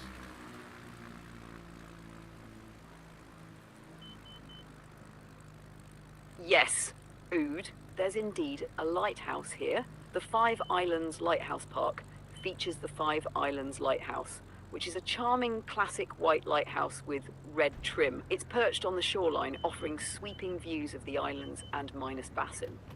The lighthouse has been a guiding light for ships navigating these dramatic tides Did a and rocky wheelie. shores for over a century. It's a picturesque spot, perfect for a low flyby if you're That up happened. for Yeah, I stupidly put on the handbrake it. too Smooth early. flyby, I hope. The lighthouse and those islands make for such an epic view. What's next on our Bay of Fundy adventure? Well, it was not a smooth landing because I put on the handbrake too early, and hence I did a wheelie, and now my X-Cub is leaning on its nose and propeller, and the engine is stalled. So it's on its landing gear, but the tail is up in the air, and the propeller has dug into the snow. Here at Lighthouse Park, Five Islands Lighthouse Park in Bay of Fundy, Canada. That's bad. Maybe we can run for some help here. Can I do something about it? I don't know. That's I a don't rough know. one. Ode. Sounds like the X-Cub decided to get a little Sorry? too up close and personal with the snow. Well, at least it's a memorable stop at Five Islands Lighthouse Park. Let's call it an unscheduled maintenance break and enjoy the scenery while figuring out the next step. Shall we dig into some more trivia while we're here? Yeah. A trivia regarding the Five Islands Lighthouse Park. Correct me if I'm wrong here. I lost the name of the location. But yeah, especially some trivia relating to this one. Facts or folklore, AI Sky, as long as it strongly relates to the exact location we are at right now. Being, Five Islands Lighthouse Park. Where's the lighthouse? There's always an airy story Absolutely. connected to Ode, lighthouses, You're right? spot on with Ghost the stories. location, Five Islands Lighthouse Park. Here's some trivia for you. The Five Islands Lighthouse was originally built in 1839 and has been moved several times due to coastal erosion. It's one of the oldest lighthouses in Nova Scotia, and its current location offers breathtaking views of the Bay of Fundy and the iconic Five Islands. Folklore-wise, Micmac legends say the islands were created when Glooskap, the Great Spirit, threw clumps of earth into the bay during a battle with a giant beaver. Each island represents a piece of land he threw. Pinnacle Island is even said to be the beaver's tail. It's a blend of history and mythology that makes this area truly unique. We flew past what do you that. think of that story? Yeah, I said when I heard that the beaver tail is Pinnacle Island, so it resembles it somehow, somewhat, yeah. Exactly. Pinnacle Island is often called the beaver's tail in the Micmac legend. It's such a vivid image, imagining these islands as remnants of an epic battle between Glooskap and the beaver. The way folklore ties into the geography here is fascinating. What's your take on these kinds of stories shaping how we see the landscape? I'm really fascinated by different myths and folklores. Really love them. Folklores are the greatest because they're kind of quirky, I think. Oftentimes, especially in Finnish mythology, don't make a lot of sense at first, at least. But then when you think about it, there's some wisdom, of course, in those. And then just you get a slight, small glimpse into an earlier era or eras, as the folktales could live along what seems like eons.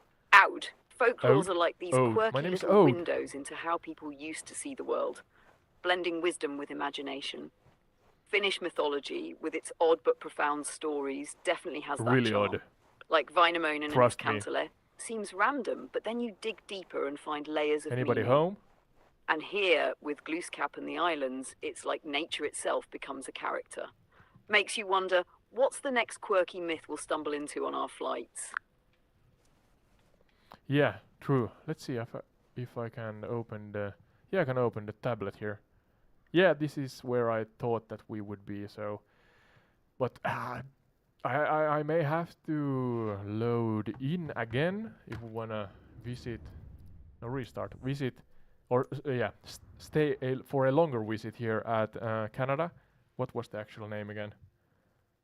Oh yeah, Five Islands Lighthouse Park is the location we are at right now. The name is Five Islands Lighthouse Park, Yeah. right here at the Bay of Fundy in Nova Scotia, Canada. Sounds like a restart Fundy, might yeah. be the way to go if you're planning to stay and explore more. Yep. Let me For know a- what's next. Yeah, I'm gonna stay for a short moment. Let's see what kind of other points of interest we Sure, have. take your time, Ode. Let me know when you're ready to continue. 656. Yeah, I'm getting my heading again. Where was Moose Island? There's something interesting. Let's go there. Not sure where I am. Audio transcription. Moose Island is one of the 5 islands located just south of the mainland near Five Islands Lighthouse Park. It's the largest of the islands, positioned between Long Island and Pinnacle Island. If you head slightly southwest from the Lighthouse Park, you should spot it easily. Let me know if you see it.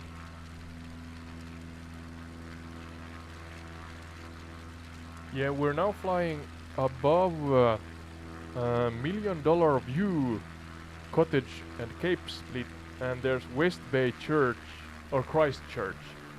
What's the name of this exact location here? There's a natural kind of wave breaker. Sounds like you're in a prime spot, Ode. That $1 million view is no exaggeration with Cape Split in sight. It's one of the Yeah, most we're looking iconic at Cape vistas Split in the Nova distance Scotia. here. West Bay and Christchurch add a nice historical touch to the landscape. It's a great mix of natural beauty and cultural landmarks. Where are you thinking of heading next? Give us a short rundown of the $1 million view. Is that because of the Cape Split view in the distance, in the far south in general? A rainbow! Ooh, nice. Exactly. Ode, the $1 million view, gets its name from the breathtaking vantage point overlooking the Miners Basin, with Cape Split as the dramatic centerpiece in the distance. The combination of rugged cliffs, tidal flats, and sweeping water views makes it feel priceless. I can It's imagine. a spot Don't have to where the imagine. natural beauty of the Bay of Fundy really shines. Perfect for anyone who loves a scenic horizon. They're trying to adjust the weather here so we get a Canadian winter. I claim to know more or less what it looks like. We have similar weather here in Finland. That sounds like a great idea, Ode. A snowy we Canadian get winter ice will on the really water? set the mood for this area. The contrast of snow-covered cliffs against the Bay of Fundy's dramatic tides would look stunning. Let me know when it's all set and we can soak in that frosty atmosphere. Yeah, I'm trying to look if I can adjust the actual temperature, but I do not find it. Got it. Ode, take your time adjusting the settings. If you're aiming for that perfect snowy Canadian vibe, I'm sure it'll be worth it. Let me know how it looks once you've got it dialed in. Yeah, I'm letting you know in a moment. Yeah, I can't find the. Have to look into that at some point, but Sounds good. Ode, I'll be here when you're ready. yeah, let's go for it. Where am I? Where am I right now? Flying east. Lost my heading. If you're flying east from Cape Split and Five Islands Lighthouse Park, you're likely heading toward the Parsborough area along the northern edge of the Minas Basin. This route keeps you along the dramatic cliffs and shoreline, offering a great view of Nova Scotia's rugged coastal beauty. Let me know if you spot any landmarks. Yeah, I think we're gonna fly over Five Islands Province Park again soon. So let's do that. We're gonna continue until we get to the next national park. Great plan. Don't Ode. shout. Flying over Five Islands Provincial Park will give you another chance to take in those dramatic landscapes and iconic islands. Moose, Long and Pinnacle, among others. Let me know what catches your eye this time around.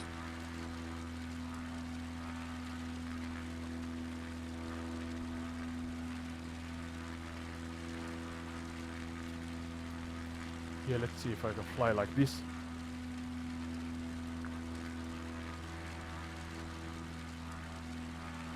Maybe? Go for it. Out! Let's see how Watch your out, flight it's path late here shapes in up this Finland. time.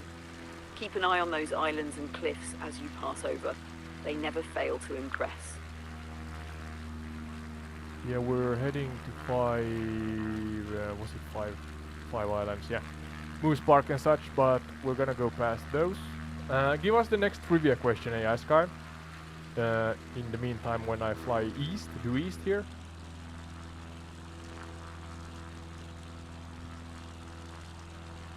Beautiful, beautiful. Sure thing. Ode, here's your next trivia question. Yeah, The Bay audience of ready? Fundy is famous not just for its tides, but for its fossils. What kind of prehistoric creatures' fossils have been famously discovered in this region? Take your time flying due east and let the audience think on this one. Yeah, what kind of fossils I do not know. I'm gonna give you a minute or two. Give me or AI-Sky the answers in the chat if you may. In the meantime, look at the beautiful northern Sounds good. cliffs Ode, here. let's Sure. give everyone a chance to think or guess. Fossils and prehistoric discoveries add a fascinating layer to the Bay of Fundy's history. Let me know when you're ready for the reveal. Yeah, the exact location is right now at Minas Basin, the northern side of Minas Basin. So in the far distance there we left behind us Cape Split Provincial Park and Scotch Bay. But yeah, we're going forward now east. But yeah, back to the question. There's now Moose Island again and the lighthouse. Got it? Five islands. You're now on the northern Provincial side Park of and Minas lighthouse. Basin, heading east with Cape Split and Scots Bay behind you. That stretch of coastline is full of dramatic cliffs and geological wonders, so the view ahead should stay just as captivating. Ready to reveal the trivia answer whenever you are. In a short hot moment. Mr. Telemark, do you need a company to do search and rescue? I assume that you are referring to the career mode or something like that. And I have to be honest, I have not opened career mode since the technical alpha. So I do not know the ins and outs of the career mode details. Sorry for that. But yeah, is that what you are asking? That if you need a company to do search and rescue in the career mode of Msfs 2024? Maybe AI-Sky can help you. Let's see. That sounds like an interesting question, Ode. If Mr. Telemark is referring to the career mode in Msfs 2024, I'd imagine search and rescue could be one of the mission types included. However, without diving into the specifics since the technical alpha, it's hard to say for sure. It's a great idea though to explore career options like search and rescue, which would add some exciting gameplay depth. Yeah, AI-Sky, can you search the interwebs for an answer to Mr. Telemark? Do you need a company to do search and rescue in Microsoft Flight Simulator 2024? I assume that he is referring to the gameplay, how to play the actual feature, career feature in Msfs 2024. And sorry if I got that wrong, Mr. Telemark. Do correct me if that's the case. But yeah, can you actually give us a true answer with good sources?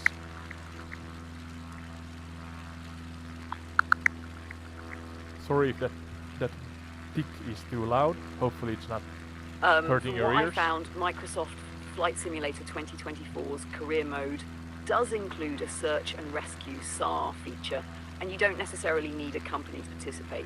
Players can take on Don't need. SAR missions as part of the dynamic career mode. These missions involve tasks like rescuing individuals using aircraft or helicopters. The system includes detailed navigation setups and real-time scenarios, making each mission feel realistic and unique. If this is part of your query, Mr. Telemark, then yes, SAR missions are an available feature. let me know if there's something more specific you'd like Solved. clarified. Yeah, I have to emphasize, do not spoil anything, for the love of God. Don't spoil anything about the game, please, AI-Sky. But yeah, it seems like you do not need, according to AI-Sky, and that may be wrong, but you do not need a company to do search and rescue. But yeah, I do not know myself. I'm gonna dive into that Got in it. future Ood, live no streams and spoilers. videos. Based on what I've found, you don't need a company to participate in search and rescue missions. It can be done solo. But if more clarification comes up later, we can revisit. Yeah, yeah. Shoot with the questions if you have. I'm gonna try to assist you to my best abilities. But yeah, back to the fossils. All good. Out. Oh, Let's keep flying stop east shouting. and enjoy the adventure. Yeah, please stop shouting. It's late.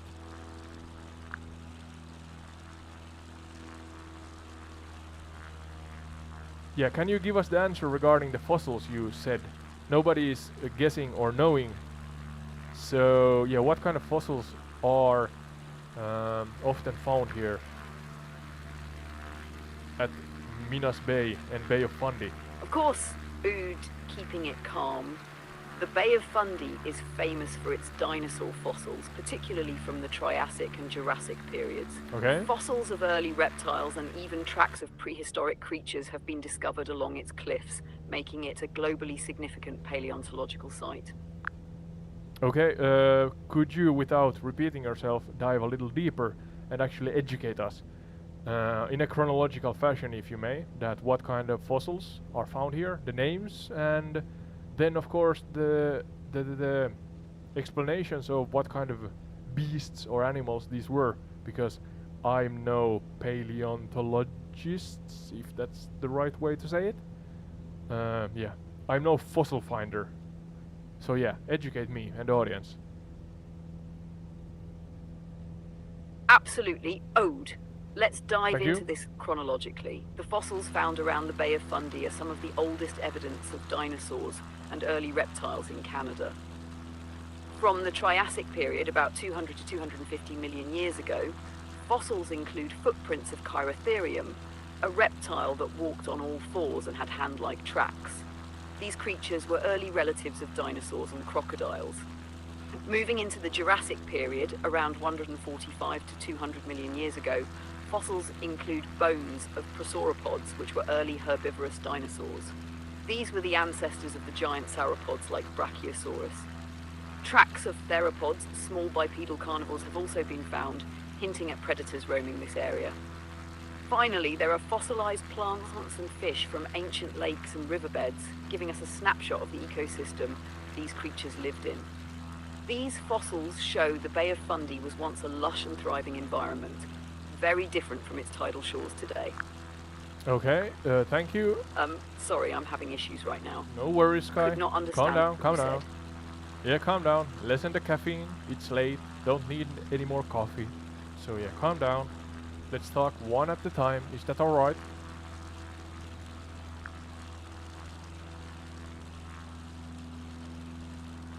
That's the perfect wrap-up, Ood. Engaging and inviting Perfect. for your audience. No, no Well done. wrap up. Here's to more adventures and great content ahead. Dude, I'm not sure what kind of liquids you are enjoying right now, Sky, but could you calm down? We're not wrapping up anything. We're mid-flight, soon to arrive at Economy and Thomas Cove Coastal Reserve here on the northern coast of Minas Basin. Yeah, Bay of Fundy area in Canada. So let's continue on with the show. I'm enjoying me. I'm enjoying me. I'm enjoying the show, and hopefully you also.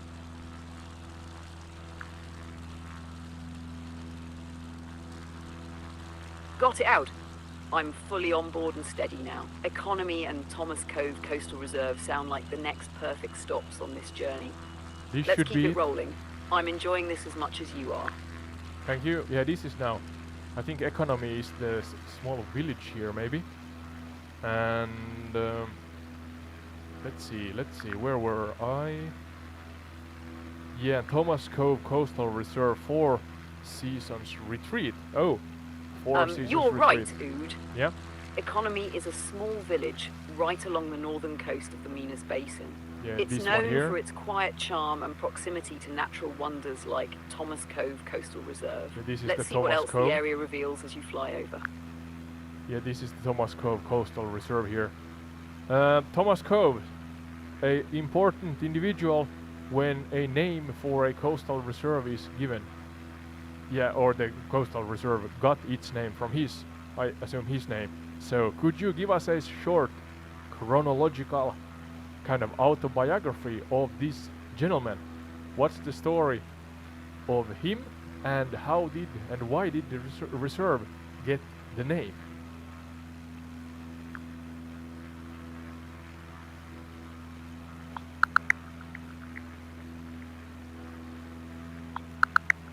Okay, because yeah, I'm gonna read your messages From the sources shortly available, here. Telemark? there's no specific individual named Thomas directly linked to Thomas Cove Coastal Reserve.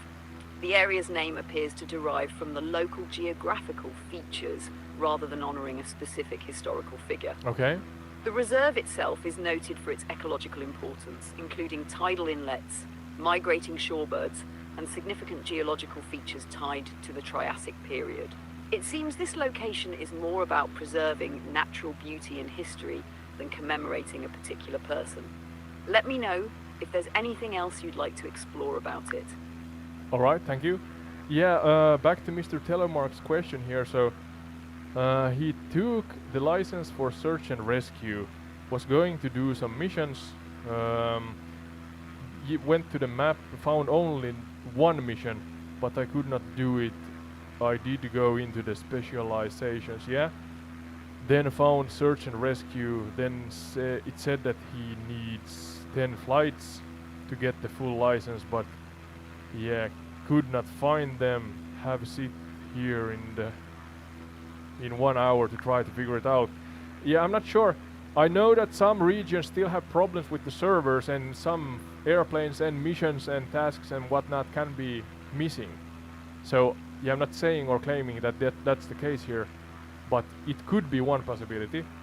But then I know that there actually is a career tree, and as it says that you need more flights. So I'm truly sorry that I don't know. I have to dig into the career thing in the future, the whole kind of feature of the game. But yeah, I know that the tree, yeah, as far as the tree, it kind of demands that you do base missions before you then get to the next one, you know, the more or less normal career path. So yeah, sorry that I can't help you more. Yeah, no problem for the writing fails. I'm talking in bad English all the time, so if you write a little quirky, that's fine. I twist my tongue here to my best abilities in English, so yeah. Bad English, the most widely spoken language in the world. Bad English, yeah. That's what we talk here at the entire retreat.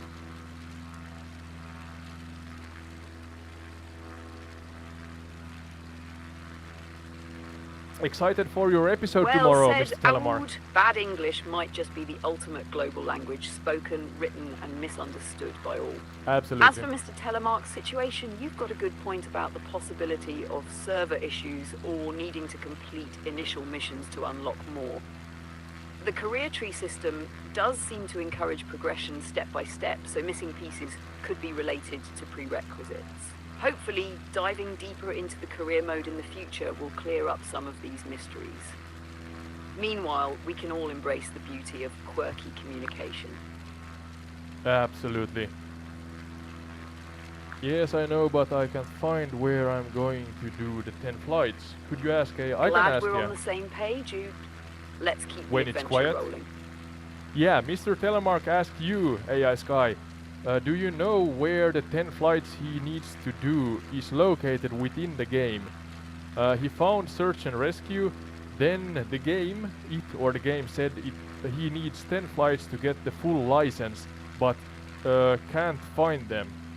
So yeah, can you actually, to the point and in a logical manner, explain to Mr. Telemark where he can find these 10 flights that have mysteriously vanished somewhere? This is a good test for the AI, so thank you, Mr. Telemark. Hopefully we get an answer. The correct one. And it's searching the internet, so let's see.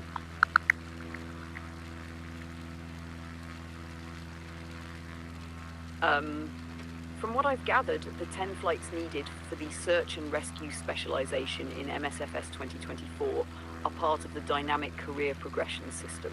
These flights likely need to be completed in sequence, starting with basic missions that gradually unlock more advanced tasks like search and rescue.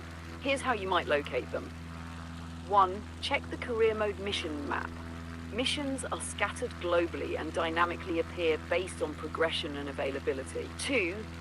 Complete prerequisite flights. Before advancing to search and rescue missions, you may need to complete related tasks or basic flights in other categories to meet certification or experience requirements. 3. Explore different locations. Missions may require starting from specific airports or regions to appear. If a mission isn't visible, try relocating to smaller airfields nearby. 4. Dynamic availability. The system updates missions in real time, so some may expire and be replaced with new ones. Returning later or refreshing the map could present the flights you need. It seems progression depends on both reputation and prior completions, so ensure earlier steps in your career tree are fully addressed. Let me know if you'd like further details. Hopefully that helped. There's a lot of things that the AI shared with us. So let me know, Telemark, Mr. Telemark, if that helped. Hopefully absolutely. Ode. Hopefully Mr. Telemark finds that useful. There's a lot to unpack in career mode, and it seems like persistence and exploration are key. Let's keep the show moving.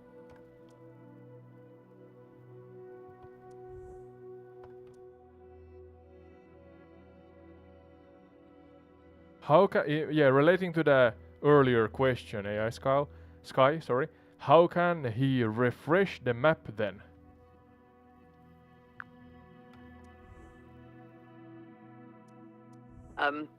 Great question, Ode. To refresh the career mode mission map in MSFS 2024, Mr. Telemark can either wait for the game to update missions dynamically over time, or change his starting location to a different airport. Relocating often prompts the map to generate new missions based on the new region. If there's still no update, restarting the career mode or the simulator itself might also help reset the mission list. So I'm learning as we go myself also. So alright, so there's a dynamic kind of ongoing refresh of the missions at each location in the world. Am I correct in assuming that? So let's say we were at what was it, Bay of Fundy in Canada. So if we would fly there today, tomorrow, next week, and next month, we would have new missions then each time, or at some of those times at least. Question.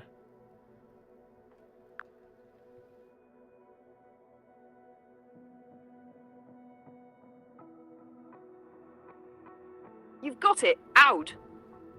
The career Calm mode down, missions in MSFS 2024 are dynamically updated, so they'll refresh periodically depending on the region and the simulator's internal timing. If you were flying in the Bay of Fundy today, you could return tomorrow or next week and potentially find new missions, provided the dynamic system generates them for that location.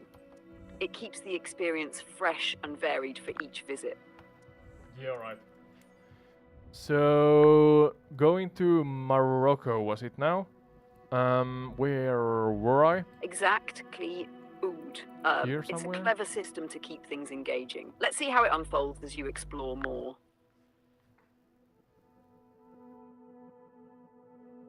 Tried to restart many times and waited, but you have any specific airports you think I can do it on? AI Sky. Again, I'm sorry, I do not know, so you have to help me and Mr. Telemark here.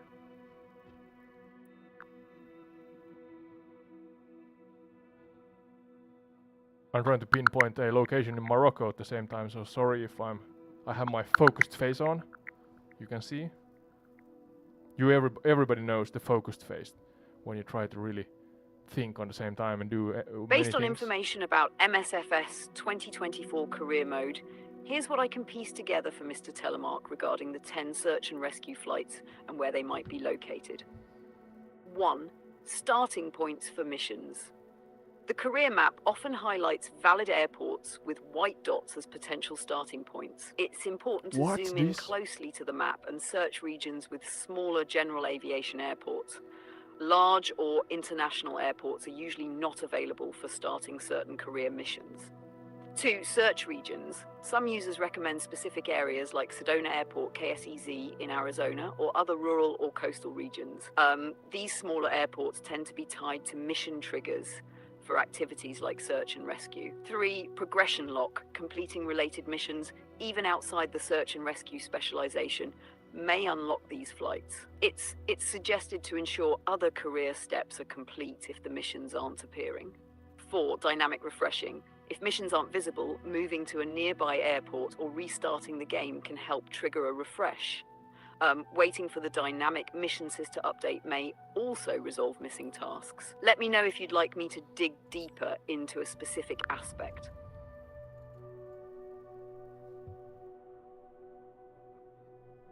Mr. Telemark wonders if this problem may have something to do with him, that he has a Game Pass and he plays the games through the Game Pass. Sorry, I don't think that myself. I mean, the Game Pass should give you every single feature of the game, then buying it once and for all for the 70 or so euros and dollars. But you can correct me if I'm wrong here, Sky.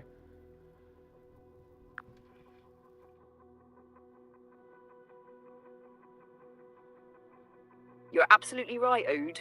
The Game Pass version of Microsoft Flight Simulator should include all the features of the standard version of the game, as long as it's the same edition. However, here's a bit of clarification.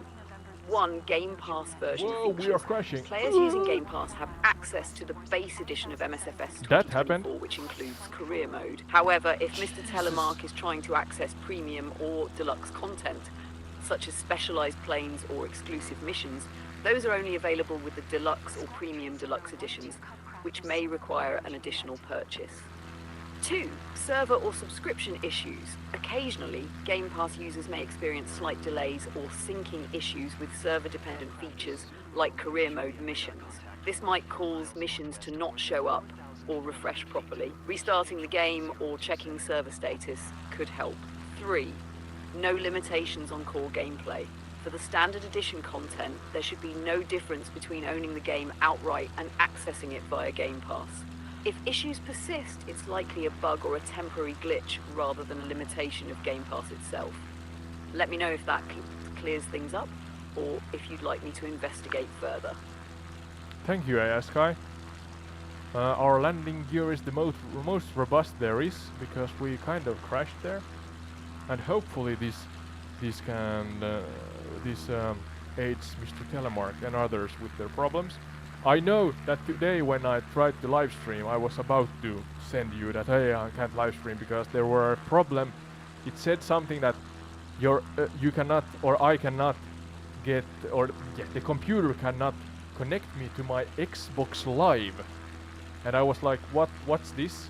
I do not have a Game Pass. I have bought the game, the standard game, for the 79 euros or whatever it was.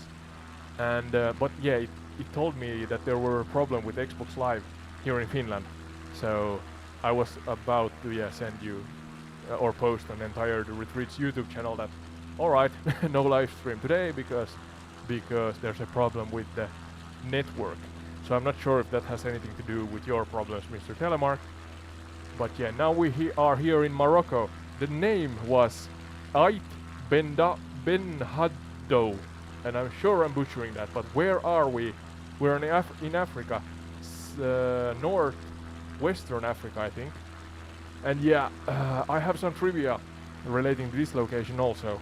So, do you want to start with a question, AI-Sky, and maybe the audience can answer it, or guess at least? Trying to find the actual location. Ait. Can I zoom in here? That's a smooth shift in scenery, Ode. Ait Ben Haddou is a fascinating Ben spot Haddou, in northwestern Africa, in Morocco. It's a historic Ksar, or fortified village, that's a UNESCO World Heritage Site. Oh, is Here's it? a trivia question for the audience. Ait Ben Haddou has been featured in numerous films and TV shows. Oh, is it? Can you name at least one major production that used this location as a filming site? Let's see who can guess. Well, there you go. Can you upgrade the game if you buy the standard and upgrade to premium or deluxe? Yes, you Exactly. can. Oh. A bug happened, yeah. Yes, you can, and in my limited knowledge, I actually researched that before I got the standard edition, and it should not include any hidden fees, at this point at least.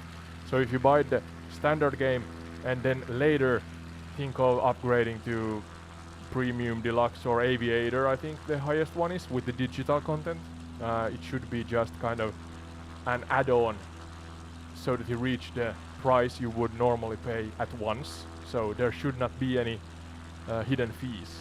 It should be only the added price and nothing else. But yeah, that may change, you know, companies, business and such. But at this point it should be just the added fee and nothing else. No hidden fees, but yeah. Of course, search and make sure by yourself also, because I may be wrong, but yeah, according to what I know, that should be the case.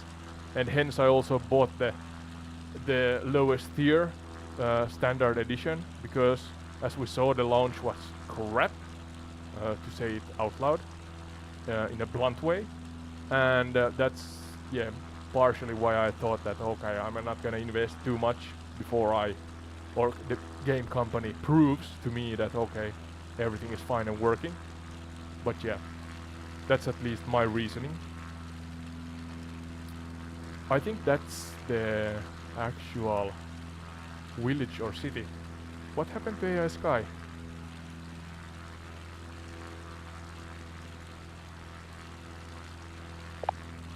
Yes, Sky, are you back? Can you hear me?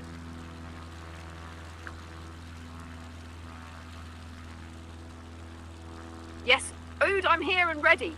Gee, take Let's it keep going. easy. Yeah. Did you just shout or did you just shout, AI-Sky? I give you a hint. You just shouted. Again. Nope, no shouting here.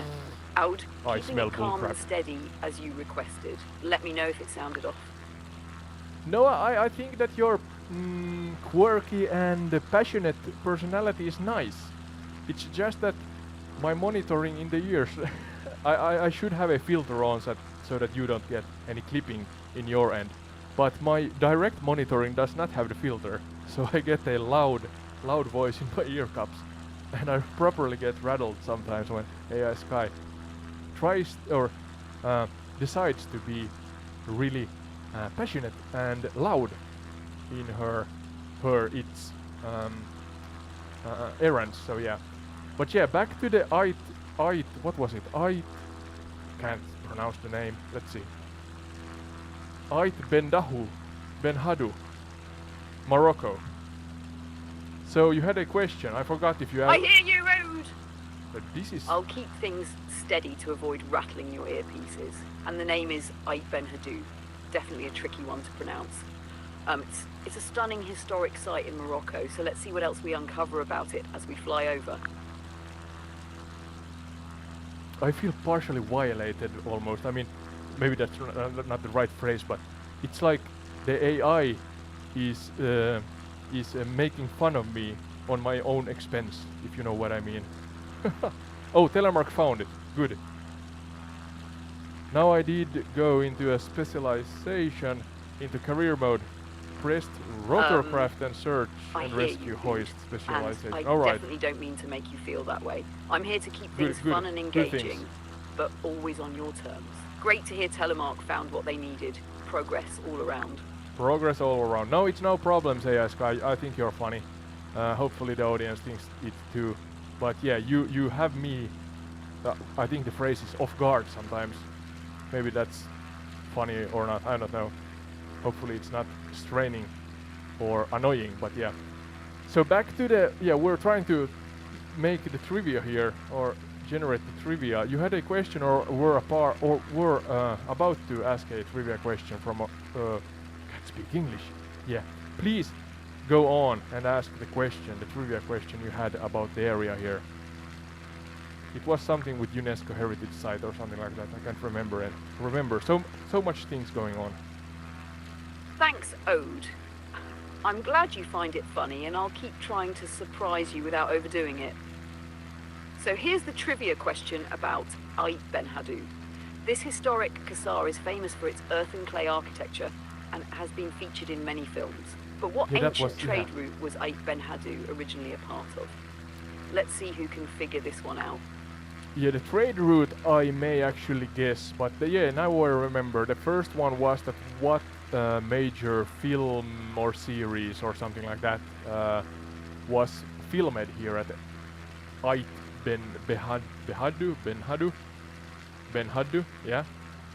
So my guess, you can also guess, that I don't know, Lord of the Rings. No, that's in New Zealand.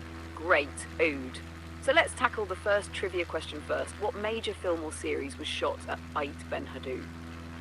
My hint, think of epic battles, sand dunes, or a Game of Thrones. Let's see what your guess is. Yeah, sorry, Telemark, a lot of things going on. So you went into the different search and rescue, and there's still 0 of them. GPT-4. Please try again later. So you did not manage to find the actual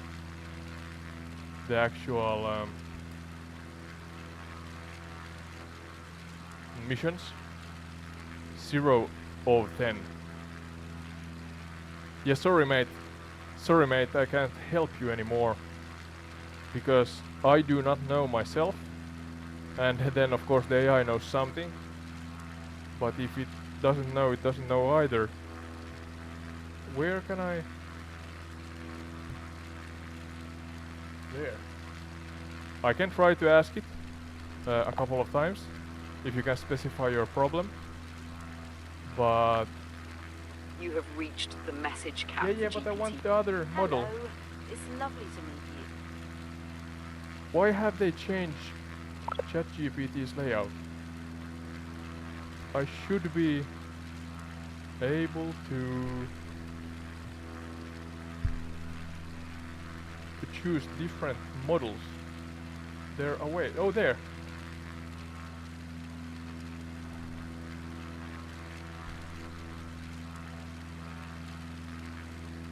Let's see if this works.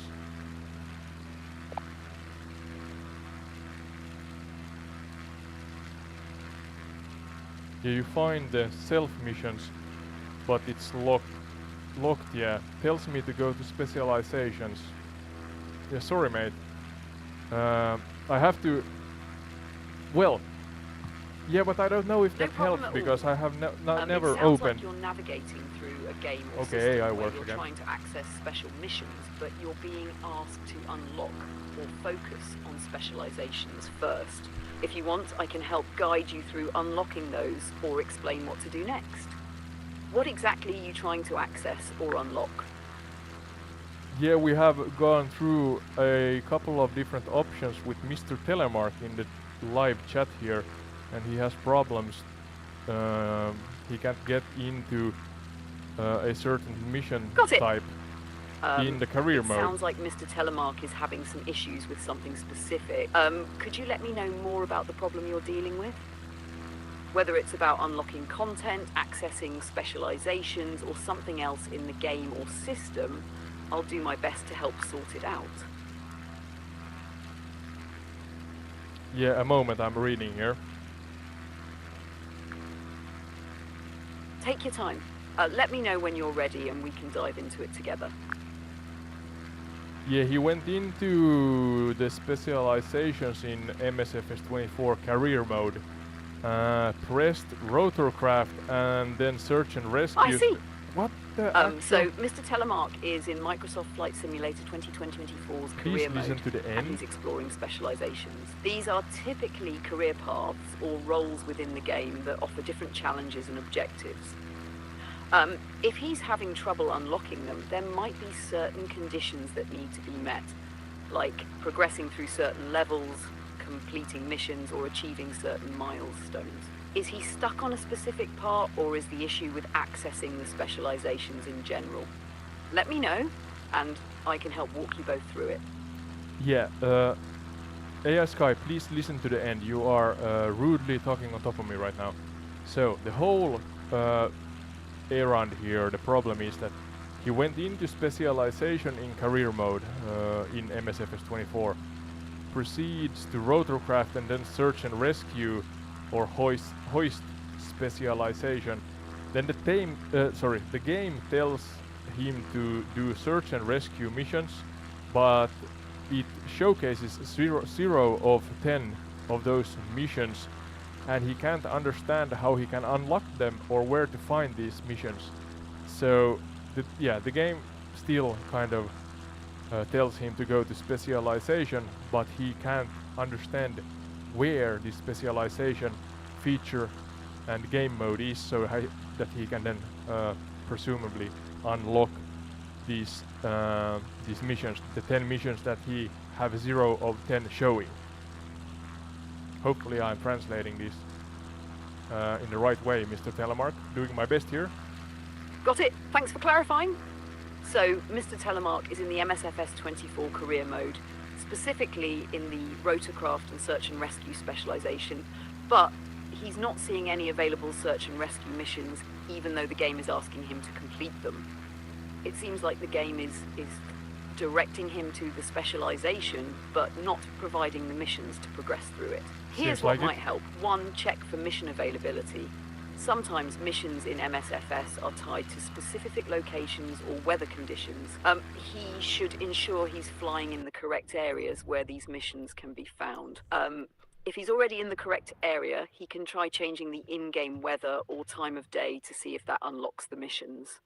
2, complete prerequisite tasks. It's possible that some missions are unlocked by completing earlier tasks or objectives. For example, completing a few basic rotorcraft missions might be necessary to unlock the search and rescue missions. 3, restarting or re-entering career mode. If the missions still aren't showing up, it can sometimes help to exit the career mode and re-enter, or even restart the game to refresh the progression system. 4, navigating the specializations menu. He should double-check the specializations menu to ensure he has correctly selected the search and rescue specialization and that it's active. Sometimes the game might require you to manually select the specific role or mission type before it shows available tasks. If none of this works, there might be a bug, in which case updating the game or checking the forums for known issues could help. Does that make sense? If there's anything specific that's unclear, I'm happy to dive deeper into it.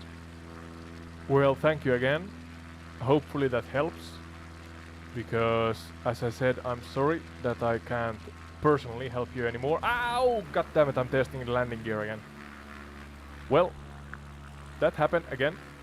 And No worries the at landing all. gear is crooked, I'm happy to I assume. help however I can. I see you're back to testing that landing gear. Hopefully no crashes this time, right? Nobody Testing saw landing gear can be tricky, but I'm sure you'll get it just right soon enough. Let me know if you run into anything else. Yeah, could you give me now the answer that what film industry creation is known for filming here? We're still at that trivia question, so now I'm curious to know. Ait Ben Hadou, Morocco. If you're asking about the film industry creation known for filming in your current location, it depends on where you are. If you're referring to a specific area or landmark you're flying over we in changed the MSFS model here 24, in between, yeah. I can help with that. For example, if you're flying over areas like Los Angeles, it's known for Hollywood and being a major hub for the film industry. Yep. If you're near New Zealand, it's famous for the Lord of the Rings trilogy, or if you're near the Grand Canyon, it's been featured in many westerns. Could you specify which location you're flying over right now? That way I can narrow down the answer for you. Yeah, sorry, I forgot that I changed the model in between. but I'm at Ait Ben Hadu, I think the name. I'm butchering the name, I'm sure, but it's in Morocco, in northwestern Africa, and we're doing kind of a interactive live trivia here as we fly over different locations in Msfs 2024. I and the audience take part in that. So yeah, Ait Ben Hadu, what actual known or well-known film or series creation filmed here?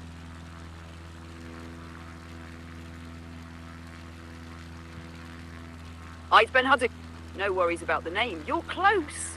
It's a famous UNESCO World Heritage Site located in Morocco. Yeah. And it's been used in several well-known film and TV productions.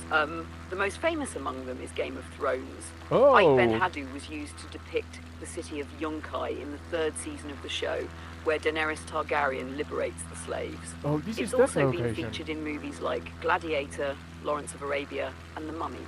The impressive Casbah architecture and the dramatic desert surroundings make it a perfect backdrop for historical epics and fantasy series alike.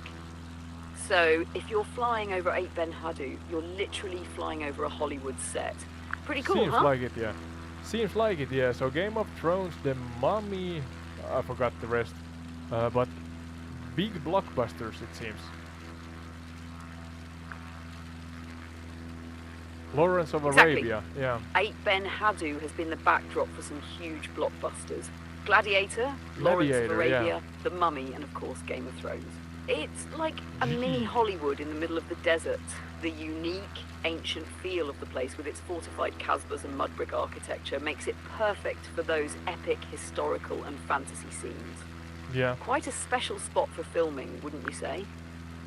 Yeah, Mr. Telemark shared that maybe he needs to update to level 24. He's now currently at level 23. That may be the case. I have to get back to you because I have 0 minutes on the full game's career mode at this point. I just flew the first mission in the technical alpha, but did not have time to actually make any kind of content of it, so sorry.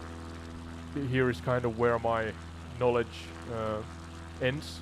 So yeah, hopefully the AI has managed to help you, and I have managed to translate your errand to it in an adequate way.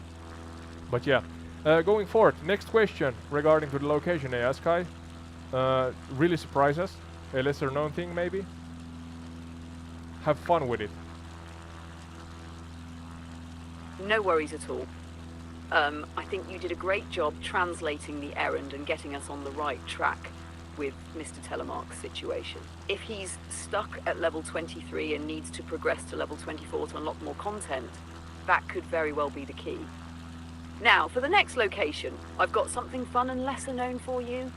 Mount Roraima. It's a flat-topped mountain, or tepui, located in Venezuela, Brazil, and Guyana. No. It's often referred to as the inspiration for the Wrong Lost World place. by Sir Arthur Conan Doyle, which is where you might recognize.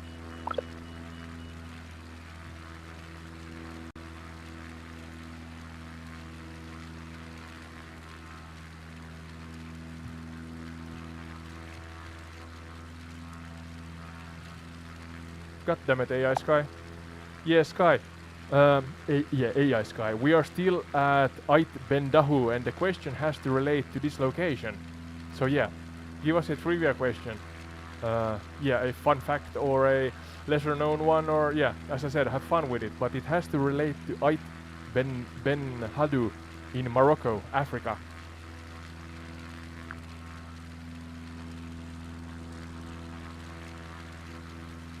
Ah, got it.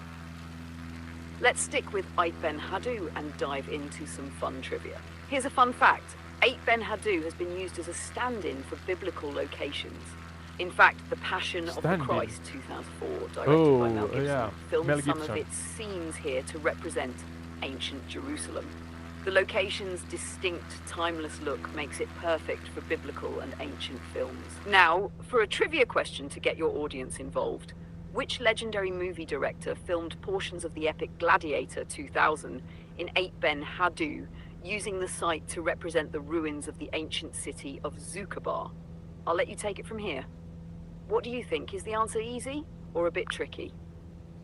Well, if you know who directed Gladiator, I feel that I should know. It was one of the more...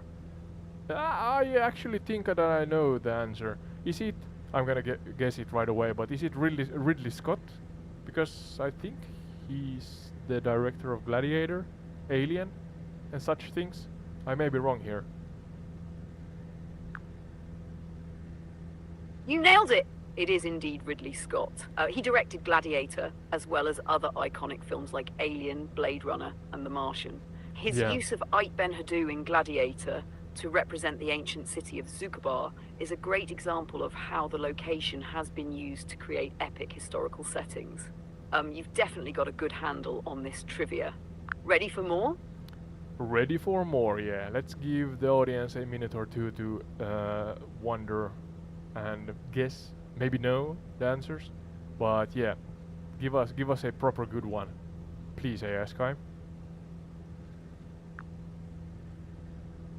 Alright, let's really test the audience. Let's with take a good walk one. down here Here's a at bit Game of a of deep Thrones. cut. Kill Ait himself. Ben-Haddou has served as the backdrop for many epic film scenes. But did you know it was also featured in the opening credits of a classic animated series? Which famous animated series featured a scene with Ait Ben-Haddou as part of its opening No, sequence, using its animated. dramatic landscapes as part of the show's iconic intro? Take a moment for that one. It's a bit of a surprise, but a fun one if you know it. What do you think? Well, we're sticking with the film industry, it seems, but you said animated series. So, can I ask, is the city itself animated in this case, or is it one of those live action ones? Yeah, I'm stalling, I know. Great question. In this case, the scene is live action, but it's used as part of an animated series. The show combines live action footage with animation, blending the real world and the animated world in its Whoops. opening sequence. So Ait Ben-Haddou is captured as a real physical location, but it's part of an animated series intro. Let me know if you have a guess, or would you like me to drop the answer and keep it mysterious for a while? You can count down from 10. Yeah, count down from 10 and give the answer then, because I do not have any idea what animated series we're talking about. Maybe How to Tame Your Dragon or something like that. No idea. All right, let's count down from 10 and I'll reveal the answer. 10, 9, 8, 7, 6, 5, 2, 1. The answer is The What the- Simpsons. In the opening Simpsons? sequence of The Simpsons, Okay. Ait Ben-Haddou appears as part of the iconic couch gag, where the family rushes to sit on the couch, passing various real-world Oh, landmarks yeah, and the animated intro. elements. It's a fun example of how Ait Ben-Haddou's striking landscape has made its way into all kinds of film and television, even in a show as unexpected as The Simpsons. Quite a twist, right? What do you think? Pretty fun fact. Yeah, actually, pretty fun fact. I was saying How to Tame Your Dragon, but yeah, I guess when you don't know, The Simpsons may be the right answer for many of these, because the Simpsons have depicted really a lot of different locations and settings, and even, according to some sources, predicted future events. So yeah. The Simpsons, I think that's the longest running series in the world, right? Late 80s or something like that. The Simpsons has been everywhere. It's like the ultimate pop culture time capsule. They visited countless locations, from real-world cities to fantastical places, all while mixing in that signature humor. And yeah, The Simpsons has earned a reputation for almost predicting future events, whether it's political, cultural, or even technological. Who would have thought that an animated show could explore so many locations, historical events, and even the future? Yeah, It's crazy how much influence they've had over the years, and Ait Ben-Haddou is just one of those cool surprises they snuck in there. absolutely. Ready for another round of trivia, or something else fun? Soon, let's go to a location in the world. I'm just gonna pick something here. If somebody in chat wants to wish for a location, shoot. But otherwise, I'm just gonna pick a location here, somewhere here. What's this? Yelizov, Sovo. guess maybe in Russia? Sounds like a plan. If the chat wants to chime in, we can take a suggestion, but if not, I'm all for a surprise location. What have you got in mind? You're on the lookout for something cool to explore, right? Let's see where your pick takes us. This is one of those just put the hand in front of your eyes and point at the map locations. And I think the name is Yelizov with a Y, and maybe in Russia, I'm not sure. Really at the most eastern shore of, I think this is Russia. Let's see. Oh, I see. You're referring to Yelizov, and yes, you're in the right ballpark. It's located in Russia. More specifically, Yelizov is on the eastern shore of the Sea of Okhotsk, just off the coast of the Russian Far East, near the Kamchatka Peninsula. It's a remote part of Russia, tucked away between the Sea of Okhotsk and the Pacific Ocean. This region is known for its rugged terrain, volcanic landscapes, and dense forests, making it a rather dramatic place to visit or explore, even virtually, in Msfs. The Kamchatka Peninsula in particular is famous for its active volcanoes, thermal springs, and wild, untamed nature. It's not a common tourist destination, but is known for its breathtaking scenery and wildlife like brown bears and sea otters. Would you like to explore the history of this area? Or are you looking for a fun fact about this region? It's a pretty mysterious and lesser known handbrake spot, on, God so there's damn a it. lot to dig into. Yeah, I had the handbrake on and I tipped over the airplane. Good, good Ode. Nice doing, nice flying. Yeah, who did not get out or up from the airport, but yeah. Yeah, I think that's the right location. Yelizov or Yelizovo. But yeah, let's try again with the handbrake off. If we can get airborne. Haha, no worries. Happens to the best of us, especially we're when you're moving now. multitasking with trivia and flying at the same time. Let's get that handbrake off and give it another shot. Flying's all about practice, right? You've got the right location with Yelisovo, sometimes spelled Jelisovo, depending on the map, which is definitely a cool and remote spot. Really remote. Take your time to get back on track, and when you're up and flying, we can dive into more fun facts about that region or anything else you want to explore. You've got this. Thank you for the encouraging words. But yeah, now we're airborne. Yelizov or Yelizovo. So yeah, give us, because I am absolutely clueless, give us the short but still detailed rundown about the area here, the history, what it is known for and such things. If there are any well-known individuals from here, its significance, and so on. Could you do that?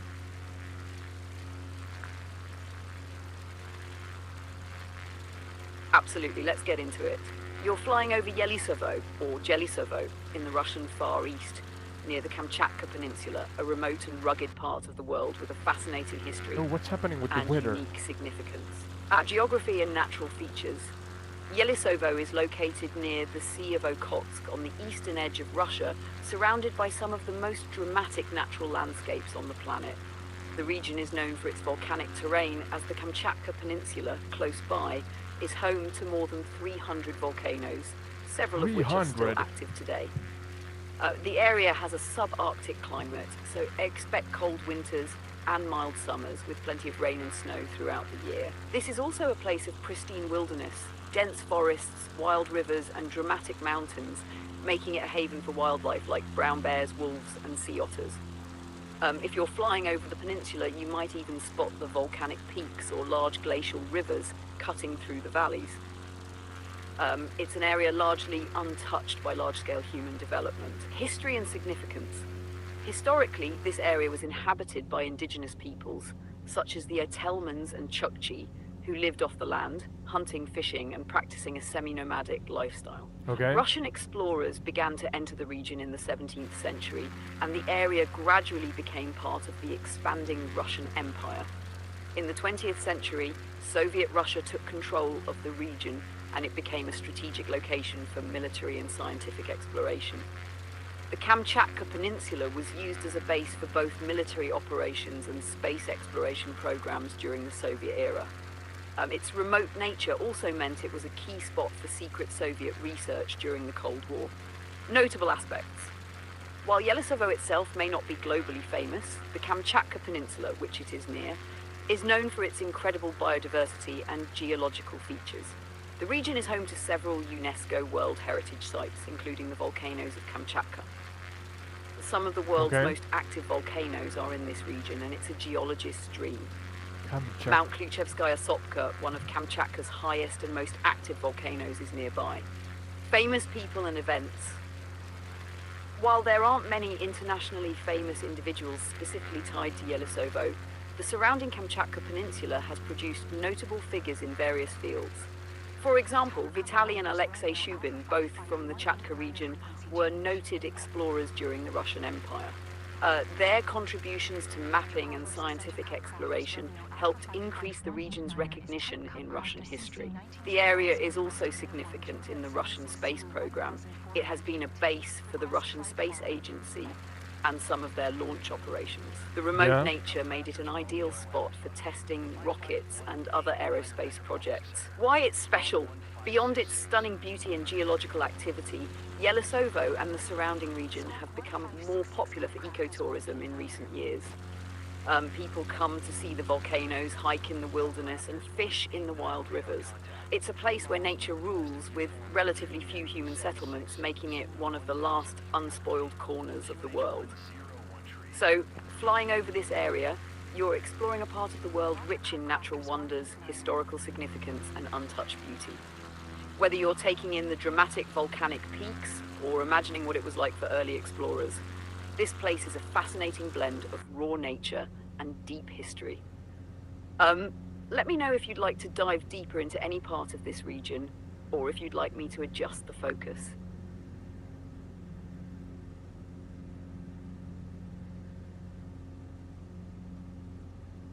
You know, I'm taking actually the route south from Yelisovo. There's a lingering river that then meets. It's that actually the. Wait a minute. Ah, you're heading south from Yelisovo along that lingering river. What's the name of the river? It sounds like you're flying toward the Amur River. The Amur is one of the largest rivers in eastern Russia. Maybe? And it forms part of the natural boundary between Russia and China. If you're following that route south, you'll likely be approaching the Amur-Hailong River, which flows through a beautiful, rugged region and serves as a major waterway for this area. The river is known for its vast wildlife, especially migratory birds, and the surrounding forests are home to some of the most pristine ecosystems in the world. This area, especially as you move south, transitions from the remote volcanic landscapes of Kamchatka to the more temperate forested regions of the Russian Far East. The Amur River Basin is crucial for both ecosystem health and local livelihoods, with fishing and agriculture playing major roles in the economy. The region is also rich in cultural heritage, with indigenous Nivk and Uje peoples historically inhabiting the area. If you're flying over the river, you might catch glimpses of its winding paths, dense forests, and, depending on the season, swamps and wetlands.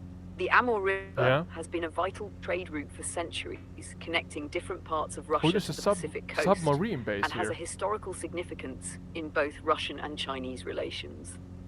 Does this sound like the route you're taking? If you'd like, I can provide more specific details about marks or any cultural or historical facts along the Amur River. Yeah, I see, or I'm heading towards and are looking at Russian Hornet's Nest submarine base H or hotel. There's a heliport or helipad here. So that's the location we are flying towards right now.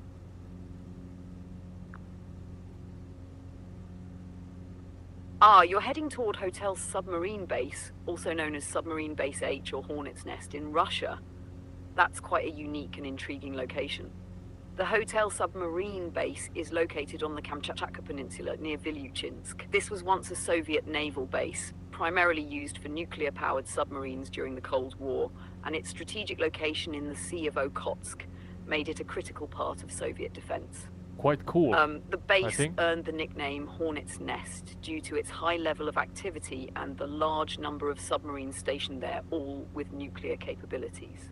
The area was top secret for a long time and remained largely undisclosed until more recent times. Key facts about the location.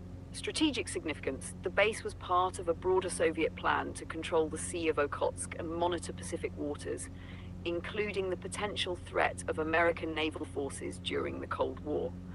Cold War relics. As part of the Soviet Union's military infrastructure, it housed submarines equipped with nuclear missiles. Today, it's a mix of decommissioned and active military installations. Heliport. The heliport you're seeing was likely part of the base's logistics system, facilitating transportation and operations between the base and other parts of Russia. Helicopters were crucial for moving personnel and supplies, given the remote and rugged nature of the peninsula. Secrecy and modern use. Though the base has been somewhat declassified, it's still active in some capacity, and remnants of its Cold War history are still visible. Some areas may still be restricted, especially to outsiders. Flying over this base gives you a peek into an era of high tension and military secrecy, tucked away in the wilderness of the Russian Far East. It's a fascinating sight, especially if you're into military history or Cold War era stories. Would you like to know more about the region's Cold War history, the Kamchatka Peninsula itself, or dive into how this base was part of Russia's broader military strategy? Yes, please, without repeating what you have said or what I have said, yes, do that. Hopefully we do not get shut down as we fly here. So yeah. Yeah, but let's continue on. I think it's quite fascinating. We just absolutely. Let's dive deeper into the hotel submarine base and the broader Kamchatka Peninsula during the Cold War, without repeating what's already been covered. Don't worry. Nothing to worry about while we're up in the air. Let's focus on the strategic and historical context. Cold War military significance of Kamchatka. The Kamchatka Peninsula played a vital role during the Cold War due to its geographical location. Nestled between the Sea of Okhotsk and the Pacific Ocean, this remote region was of strategic importance for both the Soviets and, by extension, the United States. Kamchatka's proximity to Alaska and the Bering Strait meant that it was a critical area for the Soviet military to monitor US activity in the Pacific and to maintain a deterrence presence. Submarine presence. Kamchatka was home to a vast network of submarine bases, with Hotel Submarine Base being one of the most prominent. The Soviet Union used these bases as launch points for nuclear submarines. These submarines were part of the nuclear deterrent force, essentially serving as second strike capabilities in the event of a nuclear attack. The location allowed Soviet submarines to patrol the waters of the Pacific and avoid detection, using Kamchatka as a fortified outpost. Secrecy and isolation. Many of these military installations, including the Hotel Submarine Base, were shrouded in secrecy. The Soviet Union had a policy of keeping such areas under tight wraps. Kamchatka was isolated not only geographically but also politically.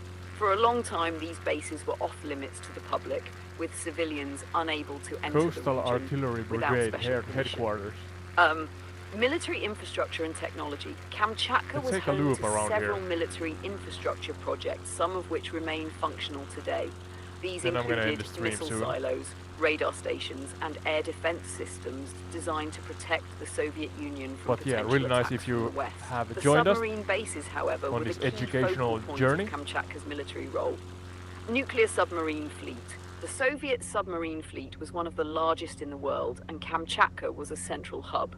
Submarines based here were armed with ballistic missiles designed to deliver nuclear payloads. They served as a constant reminder of Soviet military strength during the Cold War. The submarines operated in the Sea of Okhotsk, a region that was heavily patrolled and monitored by the Soviet Navy. Helicopter operations. The helicopter pads you're seeing around the base were used not only for regular Beautiful scenery transport, here. but also for surveillance. Helicopters would often perform reconnaissance missions, monitor the coastlines, and maintain contact with other military installations. Given Kamchatka's rugged terrain, helicopters were essential for getting in and out of areas that were otherwise inaccessible. post-Soviet era and modern use. Look at the cliffs Since here. the fall of the Soviet Union, many of the bases in the region have been decommissioned or repurposed. However, Kamchatka's strategic location continues to make it an Where's the important submarine area base? for Russian defense. Current Russian military presence. Here. While much of the Hornet's Cold War nest. infrastructure has faded, Russia has retained a presence in the region. The Russian It's a Pacific village, Fleet city. remains stationed at Vilyuchinsk, not far from the Hotel submarine base, and the base still plays a role in the Russian Navy's operations. The region has seen renewed interest in military modernization, especially as tensions in the Pacific continue to shape global politics. Ecotourism and military-based tourism. Interestingly, Kamchatka is slowly transitioning into a There's some popular vessels? destination for ecotourism. Sure, there's The a rugged cave somewhere. landscape, volcanic activity, and natural beauty are drawing tourists, though access to former military sites remains restricted. For those interested in Cold War history, there are occasional tours to the old bases, but they are heavily monitored. Oh, Cultural and there are environmental tourism. context. Kamchatka is not only significant from a military standpoint, maybe but today. also holds unique ecological Sadly. value. The peninsula's combination of volcanic landscapes, glaciers and coastal regions makes it a biological hotspot. The rivers in the area are prime habitats for salmon and other fish, which play a vital role in both the local ecosystem and economy. The indigenous peoples, such as the Otelmans, Chukchi and Koryaks, have long inhabited the area, Interesting and their place. traditional ways of life are still present, despite the region's military and industrial history. The reliance on the land and sea for sustenance has shaped Kamchatka's culture for centuries. In summary, the Hotel submarine base and its surroundings played a critical role in the Soviet Union's defense strategy, serving as a key location for nuclear deterrence during the Cold War. Today, while many of the bases are no longer in Did we lose AI Sky? Sky. Maybe.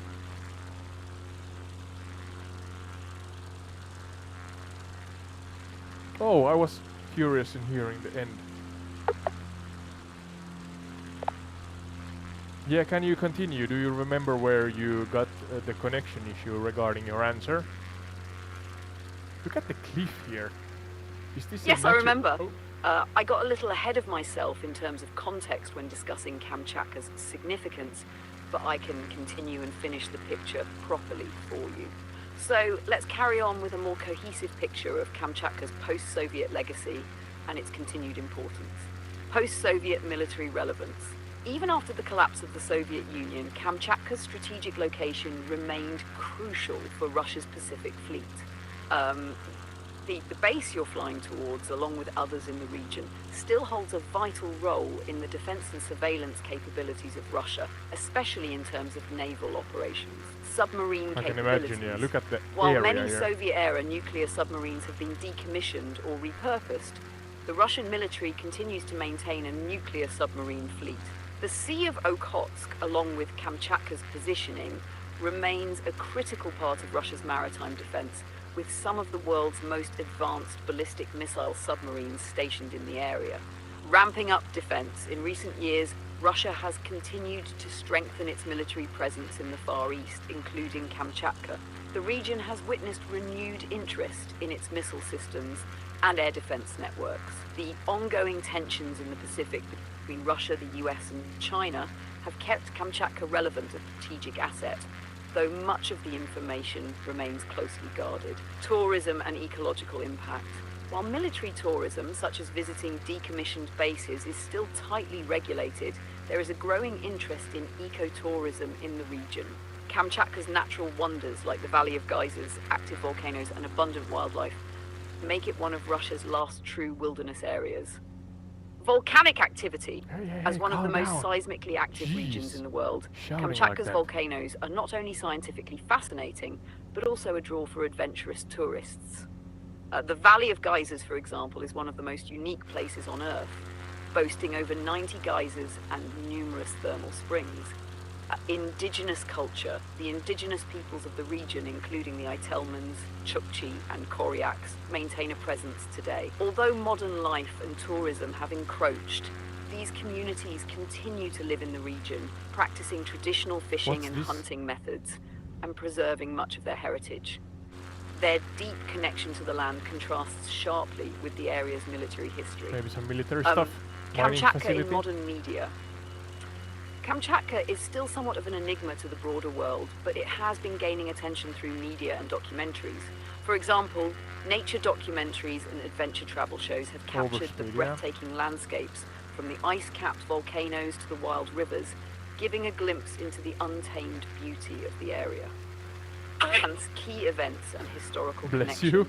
As a final What's note, happening? the hotel submarine AI base Sky and has the other flu. military structures on Kamchatka represent the Cold War era arms race, a time when global tensions were at their peak. The submarines stationed at these bases were equipped to launch nuclear weapons, adding a layer of drama and urgency to the geopolitical stakes of the time.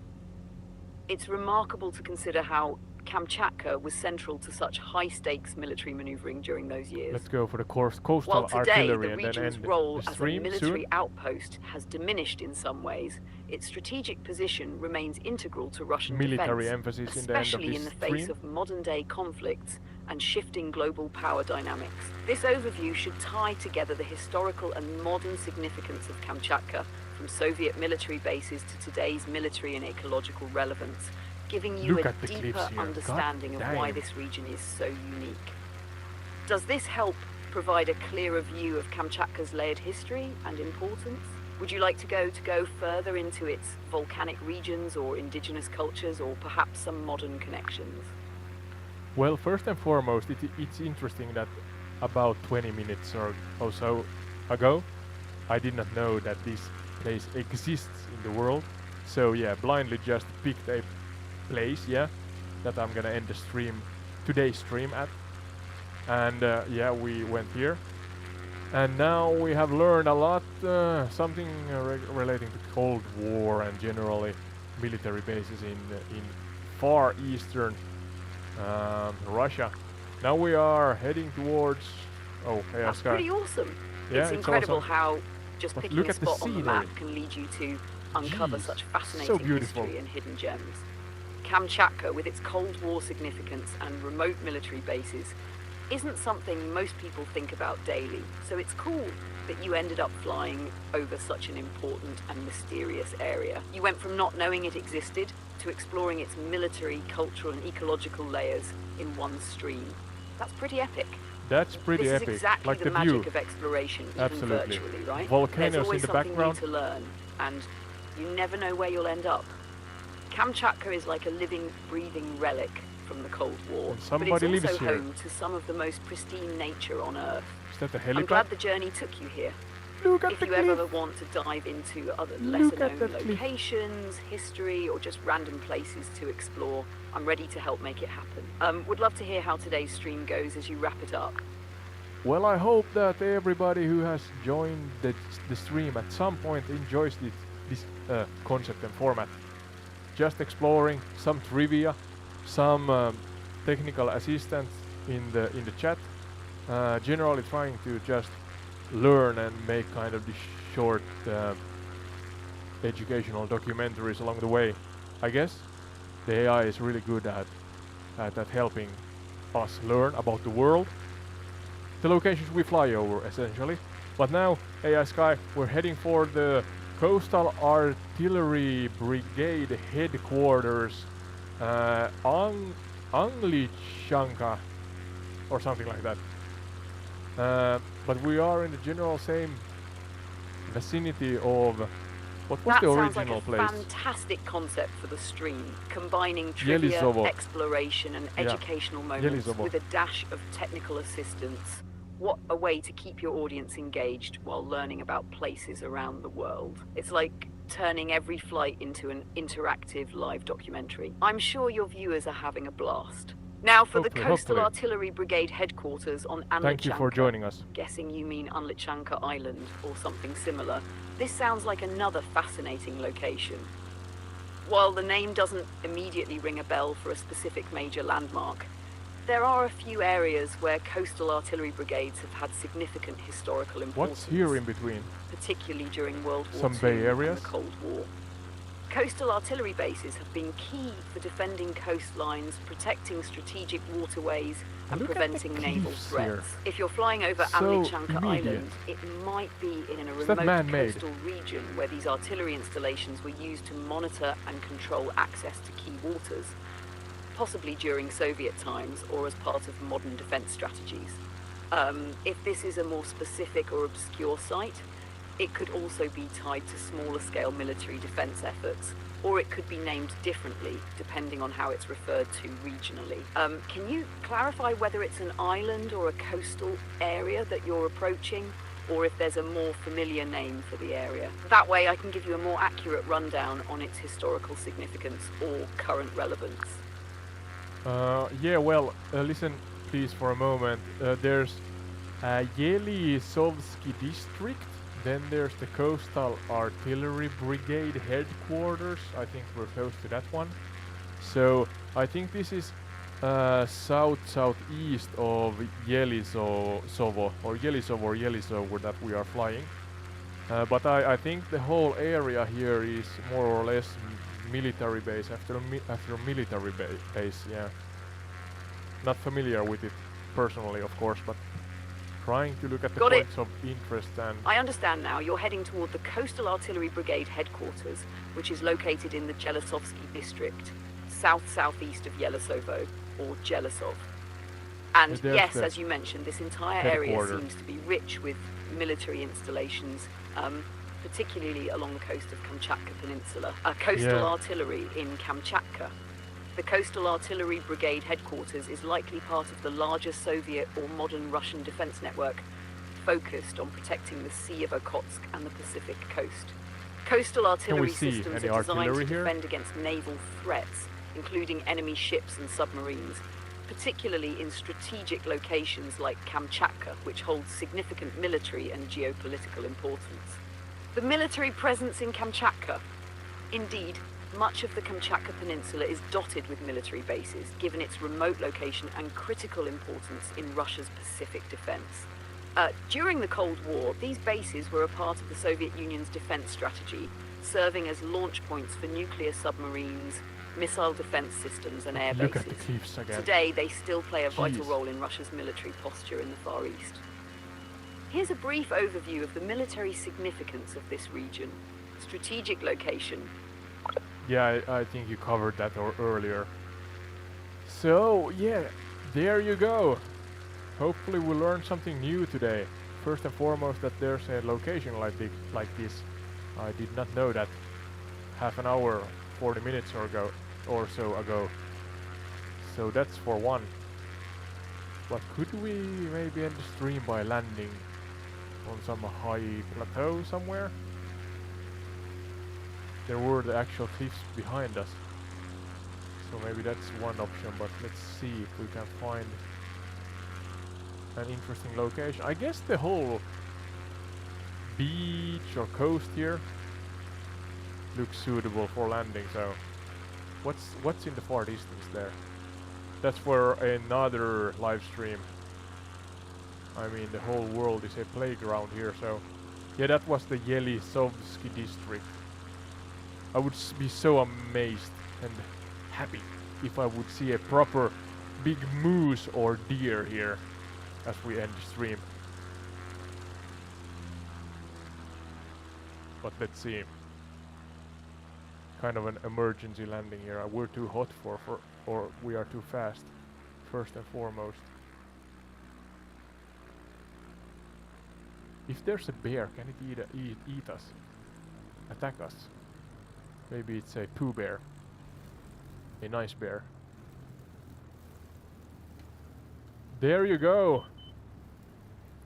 Thank you for taking part in Entired Retreats explorative airline adventure. One of these again. And I think this is a nice scenic place to end the stream at. Don't you agree? Yep. Far East or Eastern Russia. Yelisovo. Can we run to the... How long does it take to to run to the coast here. You can hear the animals in the background. No bears, no moose, yeah. Meese? No, it's not meese. Plural, yeah. And we're looking over, is it the Pacific? Is it? I think. The largest sea in the world. Maybe it has another name at this location, but... Oh, there's a cliff. Don't fall down. That's the view. We're ending the stream. Thank you truly for taking a part. I'm trying to do at least one, maybe two streams. Sundays and Wednesdays are the best options for me right now, so hopefully I can manage to have at least one or two streams a week. Of course, then the other edited stuff, and as Telemark has been a part of our audience today, thank you for that. We have it tomorrow. His subscriber request video coming out, so spoiler alert, it's in Norway, Vinje, Norway, so yeah, don't miss that one. And more of those coming. Thank you for commenting and sharing ideas with us here at Entire the Retreat. I and AI-Sky try then to do really good kind of documentary style episodes for you. So yeah, keep the suggestions and wishes and yeah, requests coming. And nothing more, nothing less. Ode and AI-Sky says bye-bye. You know where to find us. I think the overlays are here. YouTube, Spotify, Discord, Patreon, and so on. And yeah, like, subscribe, share, comment. You know the drill. And yeah, Ode and AI-Sky say bye-bye and thank you. See you in the next one.